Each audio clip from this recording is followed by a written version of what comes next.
ಓಂ ಪರಮಗುರುಭ್ಯೋ ನಮಃ. ಹರಿ ಓಂ. ಶ್ರೀಮದಾನಂದತೀರ್ಥ ಭಗವತ್ಪಾದಾಚಾರ್ಯ ಗುರುಭ್ಯೋ ನಮಃ. ಹರಿ ಓಂ. ಶ್ರೀಮದ್ವಾಯು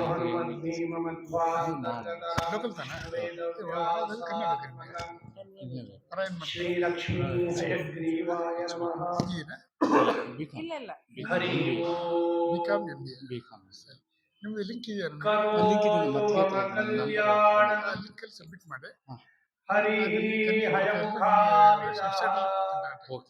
ನನಗೆ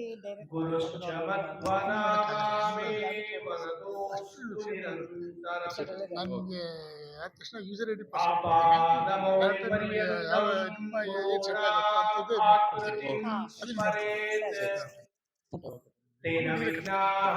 ಪ್ರಣಶ್ಯಂತಿ ಸಿದ್ಧ್ಯಂತಿ ಚ ಮನೋರಥಾಃ.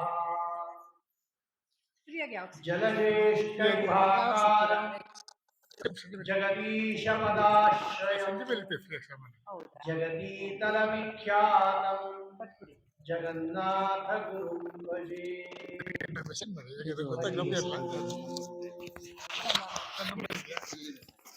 5 ವರ್ಷಗಳ ಕಾಲ ಸತತ ಆನ್ಲೈನ್ನಲ್ಲಿ ನೀವೆಲ್ಲರೂ ಕೂಡ ಪ್ರತಿಯೊಂದು ಪದ್ಯವನ್ನು ಕೂಡ ವಿಸ್ತಾರವಾಗಿ ಅನೇಕ ವ್ಯಾಖ್ಯಾನಗಳಿಂದ ಕೂಡಿದ ಭಾವಾರ್ಥವನ್ನ ನಿಧಾನಕ್ಕೆ ಹೇಳಿದ್ದೀರ. ಒಂದೊಂದು ಪದ್ಯವನ್ನ ಆಮೇಲೆ ಆ ಸಂಧಿಯ ಮೇಲೆ ಅವರು ಕೊಟ್ಟಿರತಕ್ಕಂತಹ ಪ್ರಶ್ನೆಗಳಿಗೂ ಕೂಡ ಉತ್ತರ ಕೊಟ್ಟಿದ್ದೀರಿ. ಆಮೇಲೆ ಒಟ್ಟು 3 ಪ್ರಶ್ನೆಗಳನ್ನ ಮಾಡಿ ಅಷ್ಟು ಸಂಧಿಗಳನ್ನ ಸೇರಿಸಿ ಅದಕ್ಕೂ ಕೂಡ ಉತ್ತರವನ್ನು ಕೊಟ್ಟಿದ್ದೀರಾ. ಬಹುಕಾಲದಿಂದ ಮಾಡಿರ್ತಕ್ಕಂತಹ ಈ ಹರಿಕಥಾಸಾರದ ಅಧ್ಯಯನದ ಶ್ರವಣದ ಸಮರ್ಪಣೆ ಕಾರ್ಯಕ್ರಮ ಇವತ್ತು ನರಸಿಂಹದೇವರಿಗೆ ನಮಸ್ಕಾರ ಮಾಡಿ ಪ್ರಾರಂಭ ಮಾಡಿದ್ದಾರೆ ಜಗನ್ನಾಥದಾಸರು. ಅಂತಹ ನರಸಿಂಹದೇವರಿಗೆ ನಾವಲ್ಲ, ಅವರೇ ಸಮರ್ಪಣೆ ಮಾಡುತ್ತಾರೆ. ಇವತ್ತು ಅವರು ಅಲ್ಲ, ಅವರ ಒಳಗಡೆ ಇರತಕ್ಕಂತಹ ಪ್ರಾಣದೇವರು ಭಗವಂತನಿಗೆ ಸಮರ್ಪಣೆ ಮಾಡುತ್ತಾರೆ. ತಸ್ಮಿನ್ನೋ ಮಾತರಿಶ್ವಾದಾಗಿ ನಮ್ಗೆ ಯಾರಿಗೂ ಭಗವಂತನಿಗೆ ಸಮರ್ಪಣೆ ಮಾಡುವ ಅಧಿಕಾರ ಇಲ್ಲ. ಯಾಕೆ ಅಂದ್ರೆ ಕೆಲಸ ನಾವೆಲ್ಲ ಮಾಡಿದ್ದು. ಈಶಾವಾಸ್ಯ ಉಪನಿಷತ್ತು ಹೇಳುತ್ತೆ, ತಸ್ಮಿನ್ನೋ ಮಾತರಿಶ್ವಾದಾಗಿ ಅನೇಜದೇಕಂ ಮನಸೋಜವೀಯಃ ನೈನದ್ದೇವ ಆಪ್ನುವನ್ ಪೂರ್ವಮರ್ಶತು ತದ್ಧಾವತೋ ಅನ್ಯಾನತ್ತೇ ವಿದಿಷ್ಟ ತಸ್ಮಿನ್ನಪೋ ಮಾತರಿಶ್ವಾದಾತಿ. ತಸ್ಮಿನ್ ಆ ಪರಮಾತ್ಮನಲ್ಲಿ, ಅಂದ್ರೆ ಹಿಂದೆ ಹೇಳಿದ ಏತಾದೃಶ ಗುಣೋಪೇತನಾದ ಪರಮಾತ್ಮನಲ್ಲಿ, ತಸ್ಮಿನ್ ಅಪಹ ನಾವು ಮಾಡಿರತಕ್ಕಂಥ ಎಲ್ಲ ಕರ್ಮಗಳನ್ನ ಮಾತರಿಶ್ವ ವಾಯುದೇವರು ಸಮರ್ಪಯತಿ ದದಾತಿ ಸಮರ್ಪಯತಿ ಅಂತ ರಾಘವೇಂದ್ರ ಸ್ವಾಮಿಗಳು ಈಶಾವಾಸ್ಯ ಉಪನಿಷತ್ತಿನ ಖಂಡಾರ್ಥದಲ್ಲಿ ಬರೆದಿದ್ದಾರೆ. ಅಲ್ಲೊಂದು ಪ್ರಶ್ನೆ ಬಂತು, ಅಲ್ಲ ಸ್ವಾಮಿ, ಕರ್ಮ ಮಾಡಿದ್ದು ನಾವು, ಸಮರ್ಪಣೆ ಮಾಡೋದು ಅವರು, ಉತ್ತರ ಹೇಳಿದ್ದು ನಾವು, ಪ್ರೈಸ್ ತಗೊಳ್ಳೋದು ಅವರು, ಅದಕ್ಕೆ ಅಂತ ಹೇಗೆ ಲೋಕದಲ್ಲಿ ಸ್ವಲ್ಪ ಮನಸ್ಸಿಗೆ ಬೇಜಾರಾಗುತ್ತೋ ಹಂಗೆ ಕರ್ಮ ಮಾಡೋದು ನಾವು, ಸಮರ್ಪಣೆ ಮಾಡೋದು ಮುಖ್ಯ ಪ್ರಾಣದೇವರು ಮಾತರಿಶ್ವ ಅಂತ ವೇದ ಹೇಳಿಬಿಟ್ಟು ಇದು ಸರಿ ಹೋಗ್ಲಿಲ್ವಲ್ಲ ಅಂತ ಅವರೇ ಪ್ರಶ್ನೆ ಹಾಕೊಂಡು, ಅಪ್ಪ ನೀ ಮಾಡಿದ್ ಯಾರು ಹೇಳಿದ್ದು ಅಂತ ಕೇಳಿದ್ರು. ನೀನ್ ಅನ್ಕೊಂಡಿದ್ಯಾ ನೀ ಮಾಡಿದೀನಿ ಅಂತ? ಮುಖ್ಯ ಪ್ರಾಣದೇವರೇ ಮಾಡಿಸಿರ್ತಕ್ಕಂಥದ್ದು. ಒಳಗಡೆ ಇದ್ದು ಮುಖ್ಯ ಪ್ರಾಣದೇವರು ಮಾಡಿಸಿದ್ದನ್ನ ಅವರೇ ಚೆನ್ನಾಗಿ ಎಲ್ಲರ ಕೈಲಿ ತತ್ವಾಭಿಮಾನಿ ದೇವತೆಗಳ ಒಳಗಡೆ ಇದ್ದು ಅವರಿಗೆಲ್ಲ ಬಲವನ್ನ ಕೊಟ್ಟು, ಯಾಕೆಂದ್ರೆ ತತ್ವಾಭಿಮಾನಿ ದೇವತೆಗಳಿಗೆ ದೈತ್ಯರ ಉಪಟಳ ಇದೆ. ಅವರು ಒಳ್ಳೆ ಕೆಲಸ ಮಾಡಕ್ ಹೋದಾಗ ದೈತ್ಯರು ಅವ್ರಿಗೂ ವಿಘ್ನ ಮಾಡ್ತಾರೆ.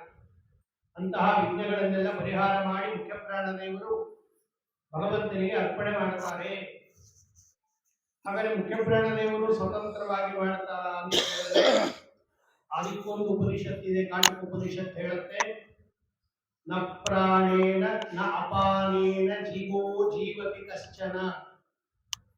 ಪ್ರಾಣದೇವರು ನಮಗೆ ಪ್ರಾಣಾಪಾನ ವ್ಯಾನೋದಾನ ಸಮಾನ ಅಂತಕ್ಕಂತಹ 5 ರೂಪಗಳಿಂದ ದೇಹದಲ್ಲಿ ಏನೇನು ಕೆಲಸ ಮಾಡ್ತಾ ಇದ್ದಾರಲ್ಲ ಅವರು ಮಾಡ್ತಾ ಇಲ್ಲ, ಸ್ವತಂತ್ರವಾಗಿ ಮಾಡ್ತಾ ಇಲ್ಲ. ಅನ್ಯೇನತು ಜೀವಂತಿ. ಉಪನಿಷತ್ತು ಸ್ಪಷ್ಟವಾಗಿ ಈ ಮಾತು ಹೇಳುತ್ತೆ, ಭಗವಂತನೇ ಆ ರೂಪ. ಒಂದು 5 ರೂಪ ಇದೆ, ಪ್ರಾಣಾಪಾನ ವ್ಯಾನೋದಾನ ಸಮಾನ ಅಂತಕ್ಕಂತಹ 5 ರೂಪಗಳಿಂದ 5 ರೀತಿಯ 5 ರೂಪಗಳ ಪ್ರಾಣದೇವರಲ್ಲಿ ಇದ್ದು ಅನ್ಯೇನತು ಜೀವಂತಿ, ಅನ್ಯೇನತು ಜೀವಂತಿ ಅನ್ನತ್ತೆ ಕಾಠೋಪನಿಷತ್ತು. ಶ್ರೀಮದಾಚಾರ್ಯರು ಹೇಳ್ತಾರೆ ಅದನ್ನ. ಉಪನಿಷತ್ ಹೇಳುವಾಗ, ಸೂತ್ರದಲ್ಲಿ ಹೇಳುವಾಗಲೂ ಕೂಡ ಓಂ ಶಬ್ದಾದೇವ ಪ್ರಮಿತಃ ಓಂ ಅಂತ ಒಂದು ಸೂತ್ರ ಇದೆ. ವಾಮನ ಶಬ್ದಾದೇವ ಪ್ರಮಿತಃ ಅಂತ ಸೂತ್ರ ಅರ್ಥ ಅದಕ್ಕೆ. ಊರ್ಧ್ವಂ ಪ್ರಾಣಂ ಉನ್ನಯತಿ ಅಪಾನಂ ಪ್ರತ್ಯಗಚ್ಚತಿ ಮಧ್ಯೆ ವಾಮನಮಾಸೀನಃ ವಿಶ್ವೇ ದೇವಾಃ ಉಪಾಸತೆ. ಸುಂದರವಾದ ಪ್ರಕ್ರಿಯೆಗಳು. ನಿಜವಾಗಲೂ ಯಾರು ಶಾಸ್ತ್ರ ಸಾರವನ್ನ ತಿಳ್ಕೊಂಡಿದಾರಲ್ಲ ಇವರಿಗೆ ಹರಿಕಥಾಮೃತ ಸಾರದ ಒಂದೊಂದು ಪದ್ಯಗಳನ್ನ ಕೇಳಿದಾಗ ಆ ಒರಿಜಿನಲ್ ಟೆಕ್ಸ್ಟ್ ಎಲ್ಲಿದೆ, ಅದು ರಾಮಾಯಣದಲ್ಲಿದೆಯಾ, ಮಹಾಭಾರತದಲ್ಲಿದೆಯಾ, ಭಾಗವತದಲ್ಲಿದೆಯಾ, ಸೂತ್ರದಲ್ಲಿದೆಯಾ, ವೇದದಲ್ಲಿದೆಯಾ, ಉಪನಿಷತ್ತಿನಲ್ಲಿದೆಯಾ, ಎಲ್ಲಿದೆ ಅದು ಅನ್ನೋದು ನಮಗೆ ಗೊತ್ತಾಗಿ ಆ ಶ್ರೀಮದಾಚಾರ್ಯರ, ಟೀಕಾಕೃತ್ಪಾದರ, ವ್ಯಾಸರಾಜರ, ವಾದಿರಾಜರ, ರಘುತ್ತಮ ಸ್ವಾಮಿಗಳ, ರಾಘವೇಂದ್ರ ಸ್ವಾಮಿಗಳ ಎಲ್ಲ ಉಪಕಾರ ನಮಗೆ ಗೊತ್ತಾಗುತ್ತೆ. ಅದು ದೊಡ್ಡ ಭೋಜನ. ಹರಿಕಥಾಮೃತ ಸಾರ ಅದು ನಿಜವಾಗಲೂ ಅಮೃತ ಆಗಬೇಕಾದ್ರೆ ಅದು ಸೂತ್ರಾರೂಢಕ್ಕೆ ಮೂಲಾರೂಢ ಅಂತ ಕರೀತಾರೆ ನಿಮ್ಮ ಶಾಸ್ತ್ರದಲ್ಲಿ. ನೀವೆಲ್ಲ ಮೂಲ ಓದಕ್ಕಾಗೋದಿಲ್ಲ, ಅದು ಅಧಿಕಾರ ಇಲ್ಲ, ಅರ್ಥವೂ ಆಗೋದಿಲ್ಲ, ಅದು ಸಂಸ್ಕೃತದಲ್ಲಿದೆ, ಭಾಷಾ ತೊಡಕು, ಅಧಿಕಾರದ ತೊಡಕು ಅಂತ ಹೇಳಿ ಮಹಾ ಕರುಣಿಕರಾಗಿರ್ತಕ್ಕಂತಹ ಜಗನ್ನಾಥದಾಸರು ತಾವದನ್ನೆಲ್ಲ ಬುದ್ಧಿಯಲ್ಲಿ ಇಟ್ಕೊಂಡು ಅವರು ಪೂರ್ವಾಶ್ರಮದಲ್ಲಿ ಶ್ರೀನಿವಾಸಾಚಾರ್ಯರಾಗಿದ್ದಾಗ ನ್ಯಾಯಸುಧ, ಚಂದ್ರಿಕಾ, ನ್ಯಾಯಾಮೃತ, ತರ್ಕತಾಂಡವ ಇದನ್ನೆಲ್ಲ ಪುಸ್ತಕ ಇಲ್ಲದೆ ಪಾಠ ಹೇಳೋರಂತೆ. ಮುಖೋದ್ಗತ ಮಾಡ್ಕೊಂಡ್ಬಿಟ್ಟಿದ್ರು ಅವರು. ಅದೆಲ್ಲ ಅಷ್ಟು ಸುಲಭ ಅಲ್ಲ. ಅದು ನ್ಯಾಯಸುಧ ಆಗಲಿ, ಚಂದ್ರಿಕಾ, ನ್ಯಾಯಾಮೃತ, ತರ್ಕತಾಂಡವ ಆಗಲಿ ಇದೆಲ್ಲ ಪುಸ್ತಕ ನೋಡಿದ್ರು ಅರ್ಥವಾಗಲ್ಲ. ಅಂತಹ ಕಠಿಣ ಗ್ರಂಥಗಳನ್ನ ಪುಸ್ತಕ ಇಲ್ಲದೆ ಮುಖೋದ್ಗತವಾಗಿ ಹೇಳುತ್ತಾ ಇದ್ದರಂತೆ ಅವರು. ಅಷ್ಟು ಪಾಂಡಿತ್ಯ ಅವರು ಪೂರ್ವಾಶ್ರಮದಲ್ಲಿ. ಅವರು ಇದ್ರೆ ಜಗನ್ನಾಥದಾಸರಾಗಕ್ಕಿಂತ ಮುಂಚೆ. ಅದಕ್ಕೆ ಅವರು ರಚನೆ ಮಾಡಿರ್ತಕ್ಕಂತಹ ಪ್ರತಿಯೊಂದು ಪದ್ಯಗಳಲ್ಲೂ ಕೂಡ ಆ ವ್ಯಾಸತ್ರಯದಲ್ಲಿ ಇರ್ತಕ್ಕಂತಹ, ಸೂತ್ರದಲ್ಲಿ ಇರ್ತಕ್ಕಂತಹ, ಉಪನಿಷತ್ತಿನಲ್ಲಿ ಇರ್ತಕ್ಕಂತಹ ಎಲ್ಲ ಓಗಗಳು ಹಂಗೇ ಬಂದಿದೆ. ಎಲ್ಲ ಹಂಗೆ ಇದೆ. ಅದರ ಪರಿಚಯ ಇಲ್ಲದವರಿಗೆ ಇದು ಗೊತ್ತಾಗಲ್ವೇ ಹೊರತು ಯಾರು ಶಾಸ್ತ್ರವನ್ನ ನೋಡಿದ್ದಾರೆ ಅವರಿಗೆ ಇದೆಲ್ಲ ಗೊತ್ತಾಗುತ್ತೆ, ಹೆಂಗೆ ಪ್ರಯೋಗ ಮಾಡಿದ್ದಾರೆ ಅನ್ನೋದು. ಒಂದು ಉದಾಹರಣೆ ಹೇಳ್ತೀನಿ. ಅದು ತುಂಬಾ ದೊಡ್ಡದು ಬೇಡ, ತುಂಬಾ ಮುಂದಿಂದೂ ಬೇಡ. ಮೊದಲನೇ ಪದ್ಯ ಮಂಗಳಾಚರಣ ಸಂಧಿಯ ನಾಂದಿ ಸಂಧಿ ಅಂತ ಏನ್ ಕರೀತಾರೆ, ಅದರ ಮಂಗಳಾಚರಣ ಸಂಧಿಯ ಮಂಗಳಾಚರಣ ಪದ್ಯ ಮೊದಲನೇ. ಶ್ರೀರಮಣಿ ಕರಕಮಲ ಪೂಜಿತ ಚಾರು ಚರಣ ಸರೋಜ ಬ್ರಹ್ಮ ಸಮೀರ ವಾಣಿ ಮಣೀಂದ್ರ ವೀಂದ್ರ ಭವೇಂದ್ರ ಮುಖ ವಿನುತ ನೀರಜ ಭವಾಂಡೋದಯ ಸ್ಥಿತಿ ಕಾರಣನೆ ಕೈವಲ್ಯದಾಯಕ ನಾರಸಿಂಹನೆ ನಮಿಪೆ ಕರುಣಿಪೂಜೆಮಗೆ ಮಂಗಳವ. ಇದು ಭಾಮಿನಿ ಷಟ್ಪದಿಯಲ್ಲಿ ಇರ್ತಕ್ಕಂತಹ ಮೊದಲನೇ ಪದ್ಯ. ನಿಮಗೆಲ್ಲ ಗೊತ್ತು ಮಂಗಳಾಚರಣ ಪದ್ಯ. ಇಲ್ಲಿ ಎಷ್ಟು ಶಾಸ್ತ್ರ ಪ್ರಮೇಯ ಇದೆ ಅವ್ರು ಹೇಳುದು. ಇದರಲ್ಲಿ ಹರಿಸರ್ವೋತ್ತಮತ್ವವನ್ನು ಹೇಳಿದೆ. ಸಂತೋಷ, ಹೌದು. ಆ ಹರಿಸರ್ವೋತ್ತಮತ್ವ ಅನ್ನೋದು ಅದೇನು ಶಬ್ದದಿಂದ ಗೊತ್ತಾಗತ್ತಾ ಅಥವಾ ಅರ್ಥದಿಂದ ಗೊತ್ತಾಗತ್ತಾ ಅಂತ ಇನ್ನೊಂದು ಪ್ರಶ್ನೆ ಇದೆ. ಹರಿಸರ್ವೋತ್ತಮತ್ವ ಅನ್ನುವ ಶಬ್ದ ಇಲ್ಲ ಅಲ್ವಾ? ಹರಿಸರ್ವೋತ್ತಮ ಅನ್ನುವ ಶಬ್ದ ಆ ಪದ್ಯದಲ್ಲಿ ಇಲ್ಲ. ನಿಮಗೆ ಗೊತ್ತಾಯ್ತು ಹರಿಸರ್ವೋತ್ತಮತ್ವವನ್ನ ಹೇಳಿದೆ ಈ ಪದ್ಯದಲ್ಲಿ. ಹೆಂಗ್ ಗೊತ್ತಾಯ್ತು ಇವಾಗ ನಿಮಗೆ? ಯಾವ ಶಬ್ದದಿಂದ ಗೊತ್ತಾಯ್ತು ನಿಮಗೆ? ಇದೊಂದು ಪ್ರಮೇಯ ನಮ್ಮ ಶಾಸ್ತ್ರದಲ್ಲಿ ಹಿಂಗೆ. ಅಂದ್ರೆ ಶಬ್ದದಿಂದ ಬರುವ ಅರ್ಥನ, ಅರ್ಥದಿಂದ ಬರುವ ಅರ್ಥನ ಅಂತ. ಆ ಶಬ್ದ ಇಲ್ಲ, ಹರಿಸರ್ವೋತ್ತಮ ಅನ್ನುವ ಶಬ್ದ ಇಲ್ಲ ಮೊದಲನೇದರಲ್ಲಿ. ಯಾವ ಶಬ್ದದಿಂದ ಬಂತು ನಿಮಗೆ ಹರಿಸರ್ವೋತ್ತಮತ್ವ ಅನ್ನೋದು? ಇದು ಶಾಬ್ದಿಕ ಶಬ್ದಬೋಧದಿಂದ ಬಂದದ್ದು ಅಥವಾ ಆರ್ಥಿಕಾರ್ಥನೋ ಶಬ್ದಾರ್ಥನೋ ಅಂತ ನಮ್ಮಲ್ಲಿ ಒಂದು ಶಬ್ದ ಆಡ್ಬಿಟ್ರೆ ಸಾಕು, ಈ ಶಾಸ್ತ್ರದಲ್ಲಿ ಹಂಗೆ ಆ ಕಡೆ ಈ ಕಡೆ ಹಿಡ್ಕೊಂಡ್ಬಿಡ್ತಾರೆ.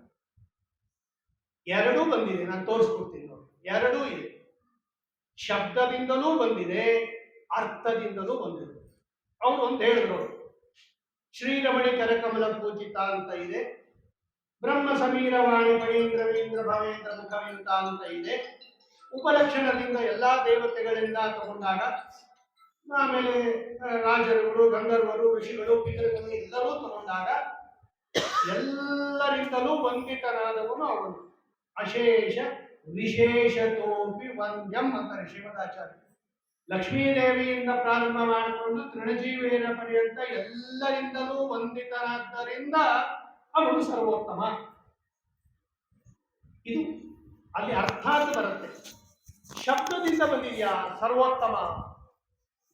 ಶಬ್ದ ಇದೆಯಾ ಅಲ್ಲಿ? ಹರಿಸರ್ವೋತ್ತಮ ಅಂತ ಹೇಳಿದಾಗ ಈಗ ನಾವೆಲ್ಲ ಈಗ ಕೂತಿದೀವಲ್ಲ, ಒಪ್ಕೊಂಡ್ಬಿಡ್ತೀವಿ ಹರಿಸರ್ವೋತ್ತಮತ್ವವನ್ನು ಹೇಳ್ತಕ್ಕಂಥದ್ದು. ಆದ್ರೆ ಪರಕೀಯರಿದಾರಲ್ಲ, ಇವರು ಹಿಂಗೆ ಒಪ್ಕೊಳ್ಳೋದಿಲ್ಲ. ಈಗ ಆ ಶಬ್ದವನ್ನು ಅವ್ರ ಹತ್ರ ತಗೊಂಡೋಗಿ ತೋರಿಸಿದ್ರೆ ಇದು ಹರಿಸರ್ವೋತ್ತಮತ್ವ ಹೇಳುತ್ತೆ ಮೊದಲನೇ ಪದ್ಯ. ಎಲ್ಲಿದೆ ಅದು ಹರಿಸರ್ವೋತ್ತಮ ಅಂತ? ಎಲ್ಲಿದೆ? ಇಲ್ಲ. ಯಾವ ಶಬ್ದದಿಂದ ಹೇಳುತ್ತೆ ಅದು? ಯಾವ ಶಬ್ದದಿಂದ ಹೇಳ್ತಾ ಇದೆ? ಅದಕ್ಕೇನೆ ಅವರು ನರಸಿಂಹ ಶಬ್ದ ಇಟ್ಟಿರೋದಲ್ಲ. ನರ ಅಂದ್ರೆ ಪುರುಷ ಅಂತ ಅರ್ಥ. ನರ ಶಬ್ದಕ್ಕೆ ಪುರುಷ, ಸಿಂಹ ಅಂದ್ರೆ ಉತ್ತಮ, ನರಸಿಂಹ ಅಂದ್ರೆ ಪುರುಷೋತ್ತಮ ಅಂತ ಅರ್ಥ. ಸಿಂಹ ಶಬ್ದಕ್ಕೆ ಸಿಂಹ ಅಂತ ಒಂದರ್ಥ, ಸಿಂಹ ಶಬ್ದಕ್ಕೆ ಉತ್ತಮ ಅಂತ ಅರ್ಥ. ಅದಕ್ಕೆ ಟೈಟ್ಲು ಕೊಡುವಾಗ ಸಿಂಹ ಅಂತ ಕೊಡ್ತಾರೆ ಲೋಕದಲ್ಲಿ. ಸಿಂಹ ಅಂದ್ರೆ ಶ್ರೇಷ್ಠ. ಹಾಗಾಗಿ ಸಿಂಹ ಶಬ್ದಕ್ಕೆ, ನರಸಿಂಹ ಶಬ್ದಕ್ಕೆ ಅನೇಕ ಅರ್ಥಗಳಿದೆ. ಅದರಲ್ಲಿ ಸಿಂಹ ಅಂದ್ರೆ ಶ್ರೇಷ್ಠ, ಉತ್ತಮ, ಪುರುಷ, ಉತ್ತಮ, ಪುರುಷೋತ್ತಮ, ಸರ್ವೋತ್ತಮ ಅಂತಾನೆ ಅರ್ಥ. ನಾರಸಿಂಹ ಶಬ್ದಕ್ಕೆ ಸರ್ವೋತ್ತಮ ಅಂತಾನೆ ಅರ್ಥ. ಅದರಿಂದ ಶಬ್ದದಿಂದಲೂ ಬಂದಿದೆ, ಅರ್ಥದಿಂದಲೂ ಬಂದಿದೆ. ಸರಿ, ತಾರತಮ್ಯ ಬಂದಿದೆ ಅಂತ ಅವ್ರು ಹೇಳಿದ್ರು, ಅದು ಗೊತ್ತೇ ಆಗತ್ತದು. ಇಲ್ಲಿ ನಾನು ಒಂದು ಪ್ರಶ್ನೆ ಕೇಳ್ತೀನಿ ನಿಮಗೆಲ್ಲ. ಅವರು ಪರಕೀಯರಿಗೆ ಹೇಳೋದು, ಲಕ್ಷ್ಮೀದೇವಿಗೆ ಹೇಳುವಾಗ ಶ್ರೀರಮಣಿ ಕರಕಮಲ ಪೂಜಿತ ಅಂದ್ರು ದಾಸರ. ಇವರಿಗೆಲ್ಲ ಹೇಳುವಾಗ ವಿನೂತ ಅಂತ ಹೇಳಿದ್ರು. ಯಾಕೆ ವ್ಯತ್ಯಾಸ ಮಾಡಿದ್ದಾರೆ ಹರಿಕಥಾಂಸಾರದಲ್ಲಿ? ಅವಳಿಗೆ ಹೇಳುವಾಗ ಪೂಜಿತ ಅಂತ ಪ್ರಯೋಗ ಮಾಡಿದ್ದಾರೆ, ಶ್ರೀರಮಣಿ ಕರಕಮಲ ಪೂಜಿತ. ಇವರಿಗೆಲ್ಲ ಹೇಳುವಾಗ ವಿನೂತ ಅಂತ ಮಾಡಿದ್ದಾರೆ. ಅಲ್ಲಿ ಪೂಜಿತ ಅನ್ನೋ ಶಬ್ದ ಹಾಕ್ಬಿಟ್ಟು ಇಲ್ಲಿ ವಿನೂತ ಅಂತ ಯಾಕೆ ಹಾಕಿದ್ದಾರೆ? ಯಾಕೆ ವ್ಯತ್ಯಾಸ ಮಾಡಿದ್ರು? ಯಾಕೆ ಹಿಂಗ ಜಗನ್ನಾಥದಾಸರು ಬರೆದ್ರು ಅಂತ ಯಾರಾದರೂ ಪ್ರಶ್ನೆ ಕೇಳಿದ್ರೆ ಈಗ ನೀವೇನ್ ಹೇಳ್ಬೇಕು?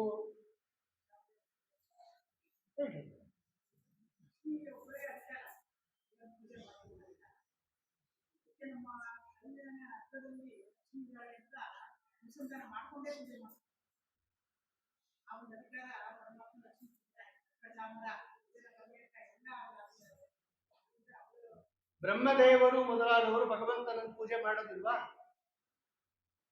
ನಾ ಕೇಳ್ತೀನಿ ಇವಾಗ.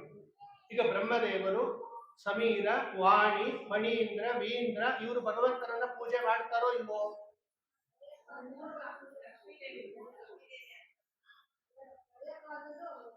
ಹಂಗಿದೆಯಾ ಅಲ್ಲಿ ಪದ್ಯದಲ್ಲಿ? ಹಂಗಿದೆಯಾ?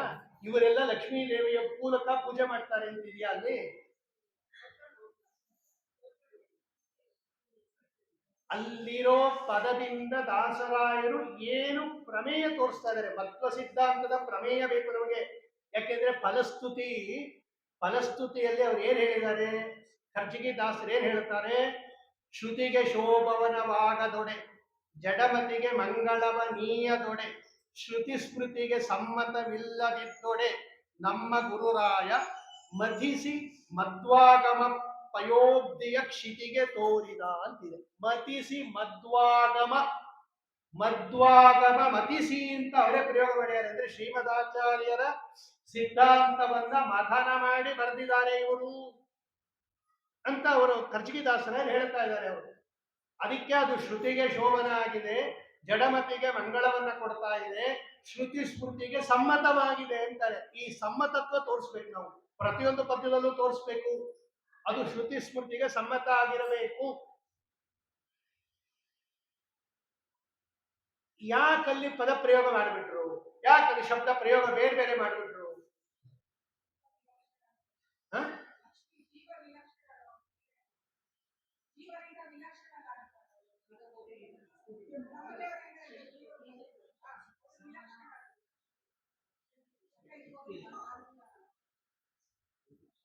ಹೇಳ್ರಿ, ನಿಮ್ಗೆ ಏನ್ ಗೊತ್ತಾಗುತ್ತೋ ಹೇಳ್ರಿ. ಇದೊಂದು ಕ್ವಿಜ್, ಫೈನಲ್ ಕ್ವಿಜ್ ಇದು.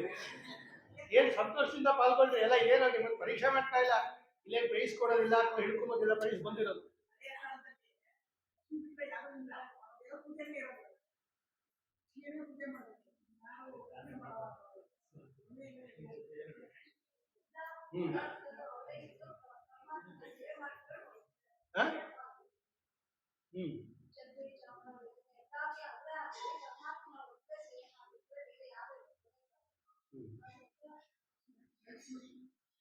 ಅದಕ್ಕೆ ಅವಳಿಗೆ ಪೂಜಿಸಿ ಅಂತ ಹಾಕಿದ್ರು. ಇವರು ಪೂಜೆ ಮಾಡೋದಿಲ್ಲ, ಅದರಿಂದ ಇವರು ಪೂಜಿಸಿ ಅಂತ ಹಾಕಲಿಲ್ಲ.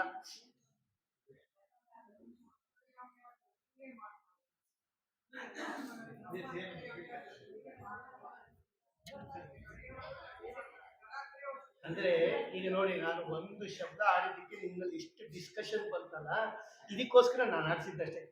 ನಿಮ್ಗೆ ಗೊತ್ತೋ ಇದೆಯೋ ಸರಿನೋ ತಪ್ಪೋ ಅಂತಲ್ಲ. ಅಂದ್ರೆ ಹರಿಕಥಾಮೃತ ಸಾರದ ಒಂದು ಶಬ್ದವನ್ನ ನಾನು ನಿಮ್ಮ ಮುಂದೆ ಇಟ್ಟಾಗ ಇದಿಷ್ಟು ಬೇರೆ ಬೇರೆ ಎಲ್ಲ ಉತ್ತರಗಳು ಬಂತು. ಇದು ಅದರೊಳಗೆ ಇರೋ ರಹಸ್ಯ. ಅದಕ್ಕೆ ಅವ್ರು ಬರೆಯೋದು ಮಧ್ವಾಗಮಾಬ್ದಿಯೋಳು ಕ್ಷಿತಿಗೆ ತೋಡಿದ ಮತಿಸಿ ವಿಚಾರ ಮಾಡಿದ್ದಾರೆ. ಅಂದ್ರೆ ಅವರೂ ವಿಚಾರ ಮಾಡಿದ್ದಾರೆ. ಜಗನ್ನಾಥದಾಸರು ಕೂಡ ಬರೆಯಕ್ಕಿಂತ ಮುಂಚೆ ನಾನು ಏನು ಬರೀಬೇಕು ಅನ್ನೋದನ್ನ ಮತಿಸಿ ಬರ್ತಿದ್ದಾರೆ ಅವರು. ಅದಕ್ಕೋಸ್ಕರ ಅದು ಎಲ್ಲರಿಗೂ ಉತ್ತರ ಕೊಡ್ತಾ ಇದೆ. ಕರೆಕ್ಟಾಗಿ ಹೇಳಿದ್ರಿ ನೀವು, ಕರೆಕ್ಟಾಗೇ ಹೇಳಿದ್ದೀರ, ಸರಿಯಾಗೇ ಹೇಳಿದ್ದೀರ. ಇವ್ರು ಹೇಳಿದ್ದು ಸರಿ, ನೀವು ಹೇಳಿದ್ದು ಸರಿ. ನೇರವಾಗಿ ಭಗವಂತನಿಗೆ ಪೂಜೆ ಮಾಡುವ ಅಧಿಕಾರ ಲಕ್ಷ್ಮೀದೇವಿಗೆ ಮಾತ್ರ ಇರೋದು. ಶ್ರೀನಿವಾಸ ಕಲ್ಯಾಣದಲ್ಲಿ ಅದನ್ನು ಸ್ಪಷ್ಟವಾಗಿ ಭಗವಂತ ತೋರಿಸಿದ್ದಾನೆ. ಬೇರೆ ಎಲ್ಲಾ ದೇವತೆಗಳು ಪದಾರ್ಥವನ್ನು ತಂದು ಲಕ್ಷ್ಮೀದೇವಿಯ ಕೈಯಲ್ಲಿ ಕೊಡಬೇಕು, ಲಕ್ಷ್ಮೀದೇವಿ ಪೂಜೆ ಮಾಡಬೇಕು. ಅದಕ್ಕೆ ಭಗವಂತ ಕೊಲ್ಲಾಪುರದಿಂದ ಲಕ್ಷ್ಮಿಯನ್ನ ಕರೆಸಿದ್ದು. ನಿನ್ನ ಕೈಯಿಂದ ಪೂಜೆ ತಗೊಂಡಿದ್ದೀನಿ, ಭಗವಂತ ಸ್ಪಷ್ಟವಾಗಿ ಹೇಳ್ತಾರೆ. ಯಾರು ಎಣ್ಣೆ ಹಚ್ಚುತ್ತಾರೆ ನನಗೆ ಕಕ್ಕರೋತ್ಯಭಿಷೇಚನಂ. ಅಲ್ಲೇನ್ ಬೇಕಾದಷ್ಟು ಜನ ಇದೆಯಲ್ಲ, ಎಣ್ಣೆ ಹಚ್ಚಕ್ ಬರಲ್ವಾ? ಅವರೆಲ್ಲ ಸರಸ್ವತಿಗೆ, ಭಾರತಿಗೆ, ಶಚಿದೇವಿಗೆ ಎಣ್ಣೆ ಹಚ್ಚಕ್ ಬರಲ್ವಾ? ಎಲ್ಲರಿಗೂ ಬರ್ತಾ ಇದೆ ಅದು. ಆಗ ಅವ್ರು ಹೇಳ್ತಾರೆ ಕಕ್ಕರೋತ್ಯಭಿಷೇಚನಂ. ಯಾರು ನನಗೆ ಎಣ್ಣೆ ಹಚ್ಚಿ ಅಭಿಷೇಕ ಮಾಡ್ತಾರೆ ಅಂತ ರುರೋಧ ಲೋಕರೀತ್ಯ ಇವ ಲೀಲಾಮಾನುಷ ವಿಗ್ರಹ. ಆಗ ಲಕ್ಷ್ಮೀದೇವಿ ಹೇಳಿದ್ರು, ವಿದಿತಂ ತವ ಹೃದಯಂ ವಲ್ಲಭ. ನಿನ್ನ ಮನಸ್ಸಿನಲ್ಲಿ ಏನಿದೆ ಅಂತ ನಂಗೆ ಗೊತ್ತಾಯ್ತು ಸ್ವಾಮಿ, ನಾನು ಅಭಿಷೇಕ ಮಾಡ್ತೀನಿ ಅಂತ ಬಂಗಾರದ ಪಾತ್ರೆಯಲ್ಲಿ ಎಣ್ಣೆ ಹಂಚ್ತಾಳೆ ಅಂತ ಶ್ರೀನಿವಾಸ ಕಲ್ಯಾಣ ಇದೆ. ಇದನ್ನೆಲ್ಲ ಇಟ್ಕೊಂಡು ಅದಕ್ಕೆ ಅವ್ರು ಹೇಳ್ತಾ ಇರೋದು ಶ್ರುತಿ ಸ್ಮೃತಿಗಳ ಅನುಸಾರವಾಗಿ ಮಧ್ವಾಗಮಾಪ್ತಿಯ ಮಧ್ಯಸಿ ಬನ್ನಿ. ಇದು ಲಕ್ಷ್ಮೀದೇವಿಗೆ ಕೊಟ್ಟಿರ್ತಕ್ಕಂಥ ಒಂದು ದೊಡ್ಡ ಸ್ಥಾನ. ಇನ್ನೊಂದೇನು ಅಂದ್ರೆ, ಪೂಜಿಸಿ ಎಂದಾಗ ಸಂಸ್ಕೃತದಲ್ಲಿ ಪೂಜಾ ಶಬ್ದಕ್ಕೆ ಅರ್ಚನೆ ಅಂತಾನೆ ಅರ್ಥ. ಶ್ರವಣಂ ಕೀರ್ತನಂ ವಿಷ್ಣೋ ಸ್ಮರಣಂ ಪಾದಸೇವನಂ ಅರ್ಚನಂ ಅಂತ. ಪೂಜೆ ಅಂದ್ರೆ ಅರ್ಚನೆ ಅಂತಾನೆ ಅರ್ಥ. ಪ್ರಳಯ ಕಾಲದಲ್ಲಿ ಇವರೆಲ್ಲ ಯಾರು ಇರೋದೇ ಇಲ್ಲ. ಪ್ರಳಯ ಕಾಲದಲ್ಲಿ ಬ್ರಹ್ಮಾದಿ ದೇವತೆಗಳು ಯಾರೂ ಇರೋದಿಲ್ಲ. ಆದರೆ ಲಕ್ಷ್ಮೀದೇವಿ ಭಗವಂತನನ್ನ ಪೂಜೆ ಮಾಡ್ತಾ ಇರ್ತಾಳೆ. ಲಕ್ಷ್ಮೀದೇವಿ ಪೂಜೆಯನ್ನ ಮಾಡ್ತಾ ಇರ್ತಾಳೆ. ಅಂದ್ರೆ ಲಕ್ಷ್ಮೀದೇವಿಯ ಪೂಜೆ ಅವ್ರು ಹೇಳಿದಂಗೆ ಈ ಜೀವರಾಶಿಗಳ ಪೂಜೆಗಿಂತ ಏನಾಗಿದೆ, ಅದು ವಿಲಕ್ಷಣವಾಗಿದೆ. ಲಕ್ಷ್ಮೀ ವಿಲಕ್ಷಣತ್ವ ಅಂದ್ರೆ ಏನು? Continuity, non stop. ಅದು ಯಾವ ಕಾಲಕ್ಕೂ ಇವ್ರು ನಿಂತೋಗುತ್ತೆ. ಈ ಬ್ರಹ್ಮರುದ್ರಾದಿಗಳ ಅಥವಾ ಸಮೀರಾದಿಗಳ ಪೂಜೆ ನಿಂತೋಗುತ್ತೆ. ಇವರು ಈ ಕಲ್ಪ ಮುಗಿದೋಯ್ತು ಅಂದ್ರೆ ಇವರೆಲ್ಲ ಇರೋದೇ ಇಲ್ಲ. ಮುಂದೆ ತಿರ್ಗಾ ಹುಟ್ಟ ಬರಬೇಕು ಇವರೆಲ್ಲ. ಆ ಸಮಯದಲ್ಲೂ ಕೂಡ ಲಕ್ಷ್ಮೀದೇವಿ ಭಗವಂತನನ್ನ ಪೂಜೆ ಮಾಡ್ತಿರ್ತಾಳೆ. ಶ್ರುತಿಗೀತ ಹೇಳುತ್ತೆ ಆ ಮಾತು, ಭಾಗವತ ಹೇಳುತ್ತೆ. ಅದಕ್ಕೋಸ್ಕರ ಪೂಜಿತ ಶಬ್ದ ಅಲ್ಲ ಹಾಕಿ ಇವರೆಲ್ಲ ಆಮೇಲೆ ಸ್ತೋತ್ರ ಮಾಡ್ತಾರೆ. ಇವರು ಉತ್ಪತ್ತಿ ಆದ ಮೇಲೆ ಇವರೆಲ್ಲ ಹೆಂಗೆ ಸ್ತೋತ್ರ ಮಾಡ್ತಾರೆ? ವಿನುತ. ಅದಕ್ಕೆ ಬರೀ ನೂತ ಅಂತ ಹಾಕಿಲ್ಲ, ಅಲ್ಲಿ ವಿ ಬೇರೆ ಇದೆ. ಅದು ವಿ ಅಂದ್ರೆ ಉಪನಿಷತ್ತು, ವಿ ಅಂದ್ರೆ ವಿಶೇಷವಾಗಿ ನುತ. ನಂತರ ಅಲ್ಲ, ಅವರು ಚೆನ್ನಾಗಿ ಭಗವಂತನನ್ನ ಸ್ತೋತ್ರ ಮಾಡ್ತಾರೆ ಅಂತ ವಿನುತ ಶಬ್ದ. ಇದಿಷ್ಟು ಒಂದು ಉತ್ತರ ಆಯ್ತಾ? ಅಲ್ಲಿ ಇನ್ನೊಂದಿದೆ ನೋಡಿ, ತೋರಿಸ್ತೀನಿ ನಿಮಗೆ. ಶ್ರೀರಮಣಿ ಕರಕಮಲ ಪೂಜಿತ. ಯಾಕದು ಮೊದಲು ಹಾಕಿದ್ರು ಅವರು ಅಂತ ಪ್ರಶ್ನೆ ಮಾಡಿದ್ರೆ, ಇದಕ್ಕೆ ಸೂತ್ರಾರೂಢ ಅಂತ ಕರೀತಾರೆ. ಲಕ್ಷ್ಮೀದೇವಿ ಅವಳು ನಿತ್ಯ ಮುಕ್ತಳು. ನಿತ್ಯ ಮುಕ್ತಳೆ, ನಿರ್ವಿಕಾರಣೆ ಅಂತ ಇವರೇ ಬರೆದಿದ್ದಾರೆ. ನಿತ್ಯ ಮುಕ್ತಳಾಗಿರ್ತಕ್ಕಂಥ ಲಕ್ಷ್ಮೀದೇವಿ ಭಗವಂತನನ್ನ ಉಪಾಸನೆ ಮಾಡ್ತಾಳೋ ಇಲ್ವೋ, ಪೂಜೆ ಮಾಡ್ತಾಳೋ ಇಲ್ವೋ ಅಂತ ಶಾಸ್ತ್ರ ವಿಷಯ, ಅದು ಒಂದು ವಿಷಯ ಬಂದ್ಬಿಡ್ತು ಶಾಸ್ತ್ರದಲ್ಲಿ. ನಿಮ್ಮ ಲಕ್ಷ್ಮೀದೇವಿ ಭಗವಂತನನ್ನ ಪೂಜೆ ಮಾಡ್ತಾಳೋ ಇಲ್ವೋ. ಮಾಡ್ತಾಳೆ ಅಂದ್ರೆ ಅವಳು ದಡ್ಡಿ. ಅವಳು ಯಾಕೆ ಅಂದ್ರೆ ಅವಳು ನಿತ್ಯ ಮುಕ್ತಳವಳು. ನಾವೆಲ್ಲ ಪೂಜೆ ಮಾಡೋದೇ ಮೋಕ್ಷಕ್ಕೋಸ್ಕರ. ನಾರಸಿಂಹನೆ ಕರುಣಿಪು ನಮಗೆ ಮಂಗಳವ ನಾವೇ ಕೇಳ್ತಾ ಇದ್ದೀವಿ. ನಮಗೆ ಮಂಗಳ ಕೊಡು, ಮುಕ್ತಿ ಕೊಡು ಅಂತ ಕೇಳ್ತಾ ಇದ್ದೀವಿ. ಅದಕ್ಕೋಸ್ಕರ ಭಗವಂತನನ್ನ ಪೂಜೆ ಮಾಡ್ತಾ ಇದ್ದೀವಿ ನಾವು. ನಿತ್ಯ ಮುಕ್ತಳಾಗಿರ್ತಕ್ಕಂಥ ಲಕ್ಷ್ಮೀದೇವಿ ತಾನು ಏನು ಹೊಂದಬೇಕು ಈಗಾಗಲೇ ಅದನ್ನು ಹೊಂದಬಿಟ್ಟಿರ್ತಕ್ಕಂತಹ ತಾಯಿ. ಯಾಕೆ ಪೂಜೆ ಮಾಡಬೇಕು ಲಕ್ಷ್ಮೀದೇವಿ ಭಗವಂತನನ್ನ? ಆದ್ದರಿಂದ ಲಕ್ಷ್ಮೀದೇವಿ ಭಗವಂತನನ್ನ ಪೂಜೆ ಮಾಡುವುದಿಲ್ಲ ಅಂತ ಇಟ್ಟುಬಿಟ್ರು. ಇಲ್ಲ, ಲಕ್ಷ್ಮೀದೇವಿಗೆ ಪೂಜೆ ಅಂದ್ರೆ ಉಪಾಸನೆ ಅಂತ ಅರ್ಥ. ಬರೀ ಅರ್ಶನ ಕುಂಕುಮ ಏರಿಸೋದು ಅಂತಲ್ಲ, ಉಪಾಸನಾ ಪ್ರಕರಣ ಅಂತಾನೆ ಒಂದು ಪ್ರಕರಣ ಇದೆ. ಲಕ್ಷ್ಮೀದೇವಿಗೆ ಉಪಾಸನೆ ಇದೆಯೋ ಇಲ್ಲೋ ಅಂತ ಶಾಸ್ತ್ರದಲ್ಲಿ ವಿಮರ್ಶೆ ಮಾಡಿ ಪೂರ್ವ ಪಕ್ಷ ಏನ್ ಮಾಡಿದ್ರು ಅವರು, ಲಕ್ಷ್ಮೀದೇವಿಗೆ ಪ್ರಾಪ್ತ ಕಾಮತ್ವ, ಈಗಾಗಲೇ ಅವಳು ಅಪೇಕ್ಷೆ ಪಟ್ಟಿರ್ತಕ್ಕಂತಹ ನಿತ್ಯ ಮುಕ್ತತ್ವ, ಅವಳು ಮುಕ್ತತ್ವ ಹೊಂದಿದೆ. ಅವಳು ನಿತ್ಯ ಮುಕ್ತಳು, ಸಂಸಾರಕ್ಕೆ ಪ್ರವೇಶನೇ ಮಾಡೋದಿಲ್ಲ, ಅವಳು ಲಿಂಗ ಶರೀರ ಸಂಬಂಧನೇ ಇಲ್ಲ ಅವಳಿಗೆ. ಹಾಗಾಗಿ ಏನು ಅವಳು ಪಡಿಬೇಕಾಗಿರೋದು ಇನ್ನೇನು ಹೊಸದಾಗಿ. ಆದ್ದರಿಂದ ಲಕ್ಷ್ಮೀದೇವಿ ಉಪಾಸನೆ ಮಾಡೋದಿಲ್ಲ ಅಂತ ಏನಾದರೂ ಬಂದರೆ ಆಕ್ಷೇಪ, ಸೂತ್ರ ಹೊರಟು. ಓಂ ಆದರಾದ ಅಲೋಪಹ ಓಂ ಅಂತ ಒಂದು ಸೂತ್ರ ಇದೆ. ಲಕ್ಷ್ಮೀದೇವಿ ಉಪಾಸನೆ ಮೇಲೇನೆ ಒಂದು ಸೂತ್ರ ಇದೆ. ಓಂ ಕಾಮಾದಿತರತ್ರ ತತ್ರ ಚ ಆಯತನಾದಿಭ್ಯ ಓಂ ಓಂ ಆದರಾದ ಅಲೋಪಹ ಓಂ ಅಂತ ಒಂದು ಸೂತ್ರ ಇದೆ. ಅದನ್ನ ಇಟ್ಟಿದ್ದಾರೆ ದಾಸರಾಯರಲ್ಲಿ.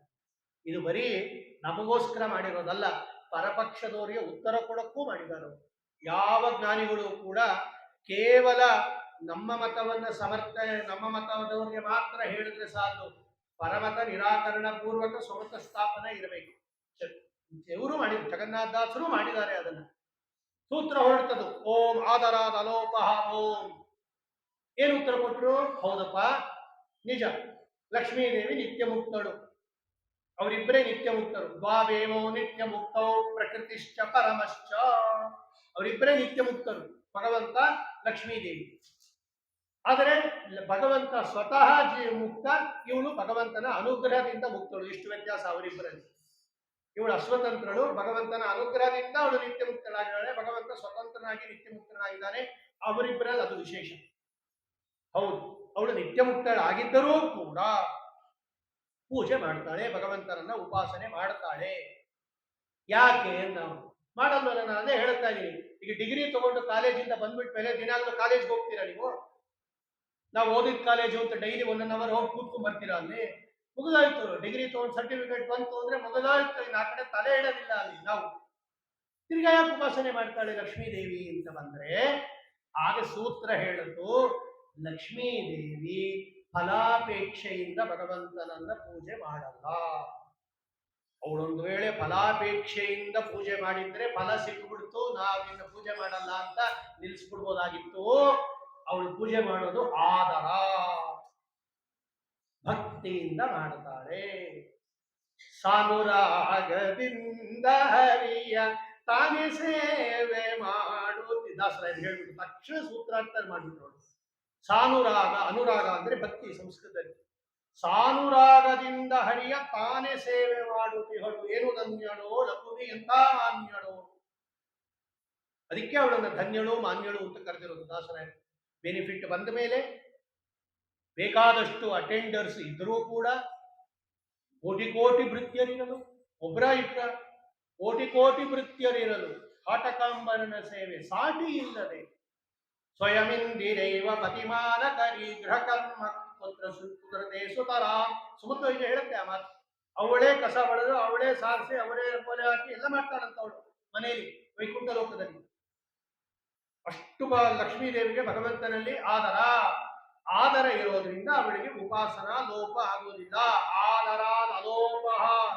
ಅವಳಿಗೆ ಭಕ್ತಿಯಿಂದ ಮಾಡ್ತಾಳೆ, ಫಲಾಪೇಕ್ಷೆಯಿಂದ ಮಾಡಲ್ಲ. ಅವಳು ನಿತ್ಯ ಮುಕ್ತಳಾದರೂ ಕೂಡ ಫಲದಿಂದ ಮಾಡೋದಿಲ್ಲ, ಆದ್ದರಿಂದ ಅವಳು ಭಕ್ತಿಯಿಂದ ಮಾಡೋದ್ರಿಂದ ಅವಳಿಗೆ ಉಪಾಸನೆಯಲ್ಲಿ ಲೋಪ ಆಗೋದಿಲ್ಲ ಅನ್ನೋದನ್ನ ಪೂಜಿತ ಶಬ್ದದಿಂದ ತೋರಿಸ್ತಾ ಇದ್ದಾರೆ ದಾಸರಾಯ.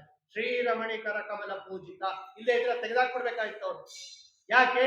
ನಮಗೆ ಸಂಸಾರದಿಂದ ಮುಕ್ತರಾಗಬೇಕಾಗಿರೋದು ಇವರು ಬ್ರಹ್ಮ ಸಮೀಂದ್ರ ವಾಣಿ ಇಲ್ಲೇ ಮುಂದೆ ಬಂದಿರೋದು. ಅಷ್ಟೇ ಹಾಕಿದ್ರೆ ಸಾಕಾಗಿತ್ತು. ಇಲ್ಲ, ನಮ್ಮಲ್ಲಿ ಲಕ್ಷ್ಮೀ ತತ್ವಕ್ಕೆ ಕೊಟ್ಟಿರುವಷ್ಟು ಗೌರವ ಮರ್ಯಾದೆ ಬೇರೆ ಯಾವ ಮತದಲ್ಲೂ ಕೊಟ್ಟಿಲ್ಲ, ಬೇರೆ ಯಾವ ಮತದಲ್ಲೂ ಕೊಟ್ಟಿಲ್ಲ. ನಮ್ಮ ಮತದಲ್ಲಿ ಅಷ್ಟು ಮೇಲೆ ಇಟ್ಟಿದ್ದೀವಿ ಲಕ್ಷ್ಮೀ ದೇವಿಯನ್ನು. ಇಡಬೇಕು ಕೂಡ. ಇಂಥ ತತ್ವ ಅದು ಶ್ರೀತತ್ವ ಅನ್ನೋದು ಸಾಮಾನ್ಯ ಅಲ್ಲ ಅನ್ನೋದು. ಸರಿ, ಅಲ್ಲಿಂದ ಇನ್ನು ಮುಂದೆ ಒಂದು ಪ್ರಶ್ನೆ ಬಂತು ತಿರ್ಗ. ನೀರಜ ಭವಾಂಡೋದಯ ಕಾರಣನೇ, ನೀರಜ ಭವಾಂಡೋದಯ ಕಾರಣನೇ ಅಂತ ಯಾಕೆ ಹಾಕಿದ್ರು ಆಚಾರ್ಯರು ಜಗನ್ನಾಥದಾಸರು? ಆ ವಿಶೇಷಣವನ್ನೇ ಯಾಕೆ ಹಾಕಿದ್ರು ಅಂತ ಪ್ರಶ್ನೆ ಬಂದಾಗ ತಿರ್ಗಾ ಅಲ್ಲಿ ಇನ್ನೊಂದು ಪ್ರಾಬ್ಲಮ್ ಇದೆ. ಅದು ನೀರಜ ಭವಾಂಡ ಅಂದ್ರೆ ಬ್ರಹ್ಮಾಂಡ, ಬ್ರಹ್ಮಾಂಡ ಅಂದ್ರೆ ಉಪಲಕ್ಷಣತೆಯ ಜಗತ್ತು.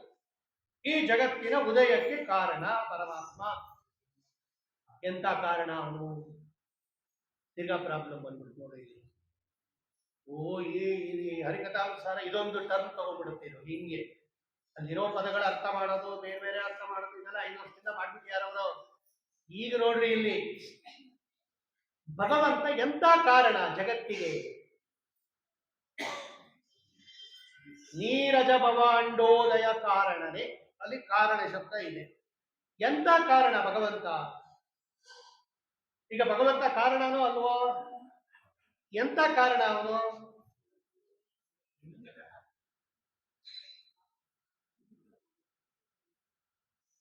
ಅಲ್ಲಿ ಏನಿದೆ? ಅಲ್ಲಿ ಹರಿಕಥಾನುಸಾರದಲ್ಲಿ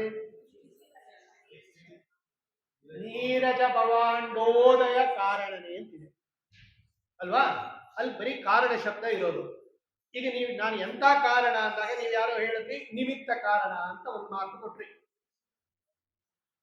ಈಗ ಇದನ್ನು ನೀವು ಸೇರಿಸ್ತಾ ಇದ್ದೀರಾ, ಜಗನ್ನಾಥದಾಸರು ಸೇರಿಸ್ತಾ ಇದ್ದಾರೆ. ಯಾವತ್ತೂ ಕೂಡ ನಮ್ಮಲ್ಲಿ ನಿಮ್ಮ ಉತ್ತರ ಮೂಲಾರೂಢ ಮಾಡಬೇಕು ಅಂತ ಶಾಸ್ತ್ರ. ನನಗೆ ಅವ್ರು ನಮ್ಮ ಮಾತು ಕೇಳೋದಿಲ್ಲ. ಜಗನ್ನಾಥದಾಸರು ಏನ್ ಹೇಳ್ತಾ ಇದ್ದಾರೆ ನಮ್ಗೆ ಅದು ಮುಖ್ಯ ಅಂತಾರೆ ಅವರು. ನೀವು ಅವ್ರನ್ನ ಪ್ರೊಟೆಕ್ಟ್ ಮಾಡ್ಕೋಬೇಕೆ ಏನ್ ಬೇಕಾದ್ರೆ ಸೇರಿಸಿ ಹೇಳ್ಕೊಡ್ಬೋದು. ನೀರಜ ಭವಾಂಡೋದಯ ಕಾರಣನೇ ಅಂತ ಇದೆ ಅಲ್ಲಿ. ನೀರಜ ಭವಾಂಡೋದಯ ಕಾರಣನೇ ಅನ್ನುವಾಗ ಕಾರಣ ಎಷ್ಟಿದೆ? 2 ಇದೆ ನಮ್ಮಲ್ಲಿ. ಒಂದು ಉಪಾದಾನ ಕಾರಣ ಅಂತ, ಒಂದು ನಿಮಿತ್ತ ಕಾರಣ ಅಂತ ಒಂದು. ಈಗ ಭಗವಂತ ಜಗತ್ತಿಗೆ ನಿಮ್ಮ ಮತದಲ್ಲಿ ಉಪಾದಾನ ಕಾರಣನೋ ನಿಮಿತ್ತ ಕಾರಣನೋ ಅಂತ ಪ್ರಶ್ನೆ. ಈಗ ಅವ್ರ ಪರವಾದಿಗಳು ಹಾಕೋದು. ಏನ್ ಹೇಳ್ಬೇಕು ಇವಾಗ ನಾವು? ಭಗವಂತ ಜಗತ್ತಿಗೆ ನಿಮಿತ್ತ ಕಾರಣ. ಅಡಿಗೆಯವನು ಅಕ್ಕಿ, ಅನ್ನ ಆಗಬೇಕಾದರೆ ಅಕ್ಕಿನೂ ಬೇಕು, ಅಡಿಗೆ ಮಾಡೋರು ಬೇಕು. ಅನ್ನಕ್ಕೆ ಇವ 2 ಕಾರಣ. ಅಕ್ಕಿನೂ ಕಾರಣ, ಮಾಡುವವರು ಅಡಿಗೆಯವರು ಪಾಚಕ ಅವನು ಕಾರಣ. ಆದರೆ ಆ 2 ಕಾರಣದಲ್ಲಿ ವ್ಯತ್ಯಾಸ ಇದೆ. ಅಕ್ಕಿ ಉಪಾದಾನ ಕಾರಣ, ಪಾಚಕ ನಿಮಿತ್ತ ಕಾರಣ, ಅರ್ಥಾತ್ ಕರ್ತೃ ಅವನು.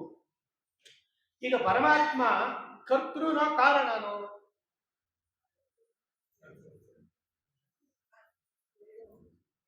ಎಂತ ಕಾರಣ ಅವನು? ಕಾರಣನೇ ಅವನು. ಅಡಿಗೆಯವನಿಲ್ಲದೆ ಇದ್ರು ಅಡಿಗೆ ಆಗಲ್ಲ, ಅಕ್ಕಿ ಇಲ್ಲದೆ ಇದ್ರು ಅನ್ನ ಆಗಲ್ಲ. ಅಕ್ಕಿ ಇಲ್ಲದೆ ಇದ್ರು ಅನ್ನ ಆಗಲ್ಲ. ಅಡಿಗೆಯವರು ಅಂದ್ರೆ ನೀವೇ. ಅಡಿಗೆಯವನಿಲ್ಲದೆ ನಾನೇ ಮಾಡ್ಬಿಡ್ತೀನಿ ಇರಬಾರ್ದು, ಅಲ್ಲಿ ನೀವೇ ಅಡಿಗೆಯವರಾಗ್ಬಿಡ್ತೀರಿ. ಅಂದ್ರೆ ಪಾಚಕ ಯಾರೋ ಒಬ್ರು ಮಾಡೋರು ಬೇಕು. ಕರ್ತೃ ಇಲ್ಲದೆ ಇದ್ರು ಅನ್ನ ಆಗಲ್ಲ, ಅಕ್ಕಿ ಇಲ್ಲದೆ ಇದ್ರು ಅನ್ನ ಆಗೋದಿಲ್ಲ. ಈಗ ಕಾರಣ ಅಂತ ಜಗನ್ನಾಥದಾಸರು ಬಂದ್ಬಿಟ್ಟಿಯಾರಲ್ಲ, ಏನು ಕಾರಣ ಚಿಂತನೆ ಮಾಡ್ಬೇಕು ನಾವು ಭಗವಂತನಿಗೆ? ಈಗ ಅವ್ನು ಚಿಂತನೆ ಮಾಡುವಾಗ ನೀನು ಜಗಜ್ಜನ್ಮಾದಿ ಕಾರಣ, ಉಪಾದಾನ ಕಾರಣನೋ ಅಥವಾ ನಿಮಿತ್ತ ಕಾರಣನೋ, ಕರ್ತೃತ್ವೇನ ಕಾರಣನೋ ಉಪಾದಾನತ್ವೇನ ಕಾರಣನೋ ಅಂತ ಪ್ರಶ್ನೆ ಬಂದಾಗ ನೀವೆಲ್ಲ ಏನು ಉತ್ತರ ಹೇಳಿದ್ರೆ ಅದಕ್ಕೆ ನಿಮಿತ್ತ ಕಾರಣ ಅಂತ. ಯಾವ ಪದದಿಂದ ಜಗನ್ನಾಥದಾಸರು ಸೂಚಿಸ್ತಾ ಇದ್ದಾರೆ ಈ ಶಬ್ದವನ್ನ? ಈ ನಿಮಿತ್ತ ಕಾರಣ ಭಗವಂತ ಅನ್ನೋದನ್ನ ಯಾವ ಶಬ್ದದಿಂದ ಹೇಳ್ತಾ ಇದ್ದಾರೆ ಆ ಪದ್ಯದಲ್ಲಿ?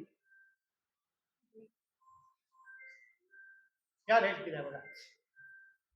ಯಾರು ಬೇಕನ್ನ ಹೇಳಿ. ನೀವು ನಿಮಿತ್ತ ಕಾರಣ ಅಂತ ಹೇಳಿದ್ದು ಸತ್ಯ. ಅದು ಎಲ್ಲಿ ಯಾಕೆಂದ್ರೆ ಅವ್ರು ಬರೆದು ಬಿಟ್ಟಿದ್ದಾರೆ. ನಾವೇನ್ ಮಾಡೋಣ? ಮತಿಸಿ ಮತ್ವಾಗಮ ಪಯೋಕ್ತಿಯ ಅಂತ ಬರೆದು ಬಿಟ್ಟಿಯಾರಪ್ಪ. ನಾವು ಹಿಂಗೆ ಅರ್ಥ ಮಾಡ್ಕೋಬೇಕು. ಅಂದ್ರೆ ಮಧ್ವಾಗಮವನ್ನ ಮಥನ ಮಾಡಿ ಹರಿಕಥಾಮೃತಸಾರದ ಆ ಅಮೃತ ಬರೋದು ಯಾವಾಗ? ಸಮುದ್ರ ಮಥನ ಮಾಡಿದಾಗಲೇ ಅಮೃತ ಬಂದಿತ್ತು. ಸುಮ್ಮನೆ ಏನಲ್ಲಿ ಲೋಟದಲ್ಲಿ ಹಾಕೊಟ್ಬಿಡ್ಲಿಲ್ಲ. ರಾಮನವಮಿ ಪಾಂಕ ಹಾಕೊಟ್ಟಂಗೆ ಅವ್ರು ಎಷ್ಟು ಕಷ್ಟಪಟ್ಟರು, ದೇವತೆಗಳು ದೈತ್ಯರು ಮಥನ ಮಾಡಿ ಮಾಡಿ ಮಾಡಿ ಮಾಡಿ ಮಾಡಿ ಎಷ್ಟೋ ಆ ವಿಷ ಬಂದ ಮೇಲೆ ಅದು ಬಂದ ಮೇಲೆ ಇದ್ಮೇಲೆ ಅಮೃತ ಬಂದಿತ್ತು. ನಾವು ಮಥನ ಮಾಡಬೇಕು. ಹರಿಕಥಾಮೃತ ಬರ್ಬೇಕಾದ್ರೆ ಮಧ್ವಾಗಮ ಮಥನ ಮಾಡಿದಾಗಲೇ ಬರೋದು. ಮಾಡಿದ್ದಾರೆ ಜಗನ್ನಾಥದಾಸರು. ಎಲ್ಲಿ ಮಾಡಿದ್ದಾರೆ ಅಂತ ತೋರಿಸ್ಬಿಟ್ರೆ ಸಾಕು, ನಾವೇನ್ ಮಾಡೋದು ಬೇಡ. ಪಾಪ ಮಾಡಿಬಿಟ್ಟು ಇಟ್ಟುಬಿಟ್ಟಿದ್ದಾರೆ ಅವರು. ಎಲ್ಲಿ ಮಾಡಿ ಅಮೃತ ತೆಕ್ಕೊಂಡಿದ್ದಾರೆ ಅವರು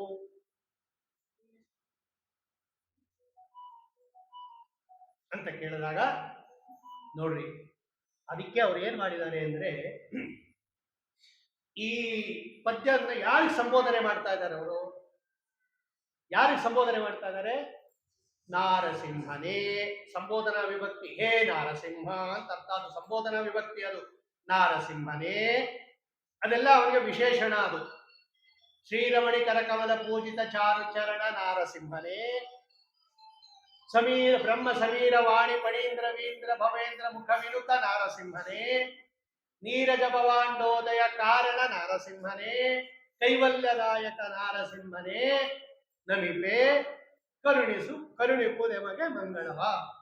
ನಾರಸಿಂಹನೇ ಅಂತ ನರಸಿಂಹದೇವರಿಗೆ ಪ್ರಾರ್ಥನೆ ಮಾಡ್ತಾ ಇರೋದ್ರಿಂದ ಈ ಕಾರಣ ಎಂತ ಕಾರಣ ಅಂದ್ರೆ ಅದೇನದು ನಿಮಿತ್ತ ಕಾರಣ ಅಂತ ಗೊತ್ತಾಗತ್ತೆ. ಅವ್ರು ಅಕ್ಕಿಗೆ ನಮಸ್ಕಾರ ಮಾಡ್ತಾ ಇಲ್ಲ, ಅಡಿಗೆಯವ್ರಿಗೆ ನಮಸ್ಕಾರ ಮಾಡ್ತಾ ಇದ್ದಾರೆ. ಈಗ ಜಗನ್ನಾಥದಾಸರು ನಮಸ್ಕಾರ ಮಾಡ್ತಾ ಇರೋದು ಅಕ್ಕಿಗೋ ಅಡಿಗೆಯವ್ರಿಗೋ? ಅಕ್ಕಿ ತಂದಿಟ್ಬಿಟ್ಟಿದ್ದೀರಾ, ನೀವು ಅಡಿಗೆಯವ್ರನ್ನ ಕರಿತಾ ಇದ್ದೀರಾ. ಪಾಪ ಯಾರು ಅಡಿಗೆ ಮಾಡೋರಿಲ್ಲ, ಅಡಿಗೆ ಮಾಡುವಂದಾಗ ಕರ್ತೃಗೆ ನಮಸ್ಕಾರ ಮಾಡ್ತಾ ಇದ್ದಾರೆ ಹೊರತು ಇಲ್ಲಿ ಜಡ ಪದಾರ್ಥಕ್ಕೆ ನಮಸ್ಕಾರ ಮಾಡ್ತಾ ಇಲ್ಲ ಅವರು. ನೀನು ಕಾರಣ ಅಂತ ಅಡಿಗೆಯವನಿಗೆ ನಮಸ್ಕಾರ ಮಾಡಿದ್ರೆ ಅವನು ಎಂತ ಕಾರಣ ಆಗ್ತಾನೆ? ಅವನು ಕರ್ತೃ.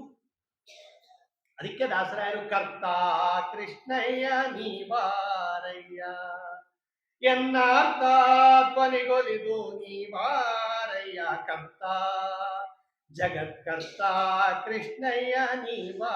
ಇದೇ ಅರ್ಥ ಬೆಳೀತಾರೆ. ಜಗತ್ಕರ್ತ, ಕರ್ತೃ ಅಂತ ವರ್ಣನೆ ಮಾಡಿದ್ದಾರೆ. ನೀನು ಜಗತ್ತಿಗೆ ಕರ್ತೃ. ನೀನು ಅಕ್ಕಿಯಂತೆ ಉಪಾದಾನ ಕಾರಣ ಅಲ್ಲ, ಕರ್ತೃ ನೀನು ಜಗತ್ತಿಗೆ.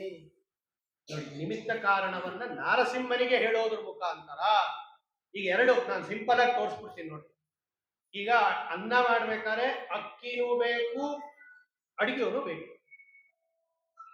ಈಗ ಅಕ್ಕಿ ಇದೆ, ಅಡಿಗೆಯವನು ಇಲ್ಲ. ಅವಾಗ ನೀವು ಯಾರ ಹತ್ರ ಹೋಗಿ ಕೇಳ್ತೀರಾ? ಅಡಿಗೆಯವನು ಕೇಳ್ಬಿಟ್ಟು ಅನ್ನ ಏನೋ ನಾವೇ ಮಾಡ್ಕೊಂಡ್ಬಿಡ್ತೀವಿ. ದೊಡ್ಡ ದೊಡ್ಡ ಭಕ್ಷ್ಯ ಮಾಡ್ಬೇಕು, ಚಿರೋಟಿ ಮಾಡ್ಬೇಕು ಅಂತ ಇಟ್ಕೊಳ್ಳಿ, ಮಂಡಿಗೆ ಮಾಡ್ಬೇಕು ಅಂತ ಇಟ್ಕೊಳ್ಳಿ, ಅಡಿಗೆಯವನ ಹತ್ರ ಹೋಗ್ತೀವಿ. ಅಡಿಗೆಯವನಿದ್ದು ಪದಾರ್ಥ ಏನಾದರೂ ಬೇಕಾದರೆ ಅಂಗಡಿಗೆ ಹೋಗಿ ಪದಾರ್ಥ ತಗೊಂಡ್ಬಿಡ್ತೀವಿ. ಅಲ್ಲೇನು ಸ್ಮರಣೆ, ಪೂಜೆ, ಗೀಜೆ, ಪ್ರಾರ್ಥನೆ ಗೀರ್ತನೆ ಏನಿಲ್ಲ. ದುಡ್ಡು ಕೊಡ್ತೀವಿ, ರವೆ ತಂದ್ಬಿಡ್ತೀವಿ. ಆದ್ರೆ ಅಡಿಗೆಯವನ್ನ ಹಂಗಲ್ಲ. ಅಡಿಗೆಯವನ್ನ ಒಲಿಸ್ಕೋಬೇಕು. ಮಾಡೋರಿಲ್ಲಪ್ಪ, ದೊಡ್ಡ ಪಕ್ಷ ವಹಿಸ್ಕೊಂಡ್ಬಿಡ್ತೀವಿ, ನೀನಿಲ್ದೆ ಯಾರು ಮಾಡೋರಿಲ್ಲ, ಅವನು ಎಕ್ಸ್ಪರ್ಟ್ ಬೇರೆ ಆಗ್ಬಿಟ್ಟ ಅಂತ ಇಟ್ಕೊಳ್ರಿ.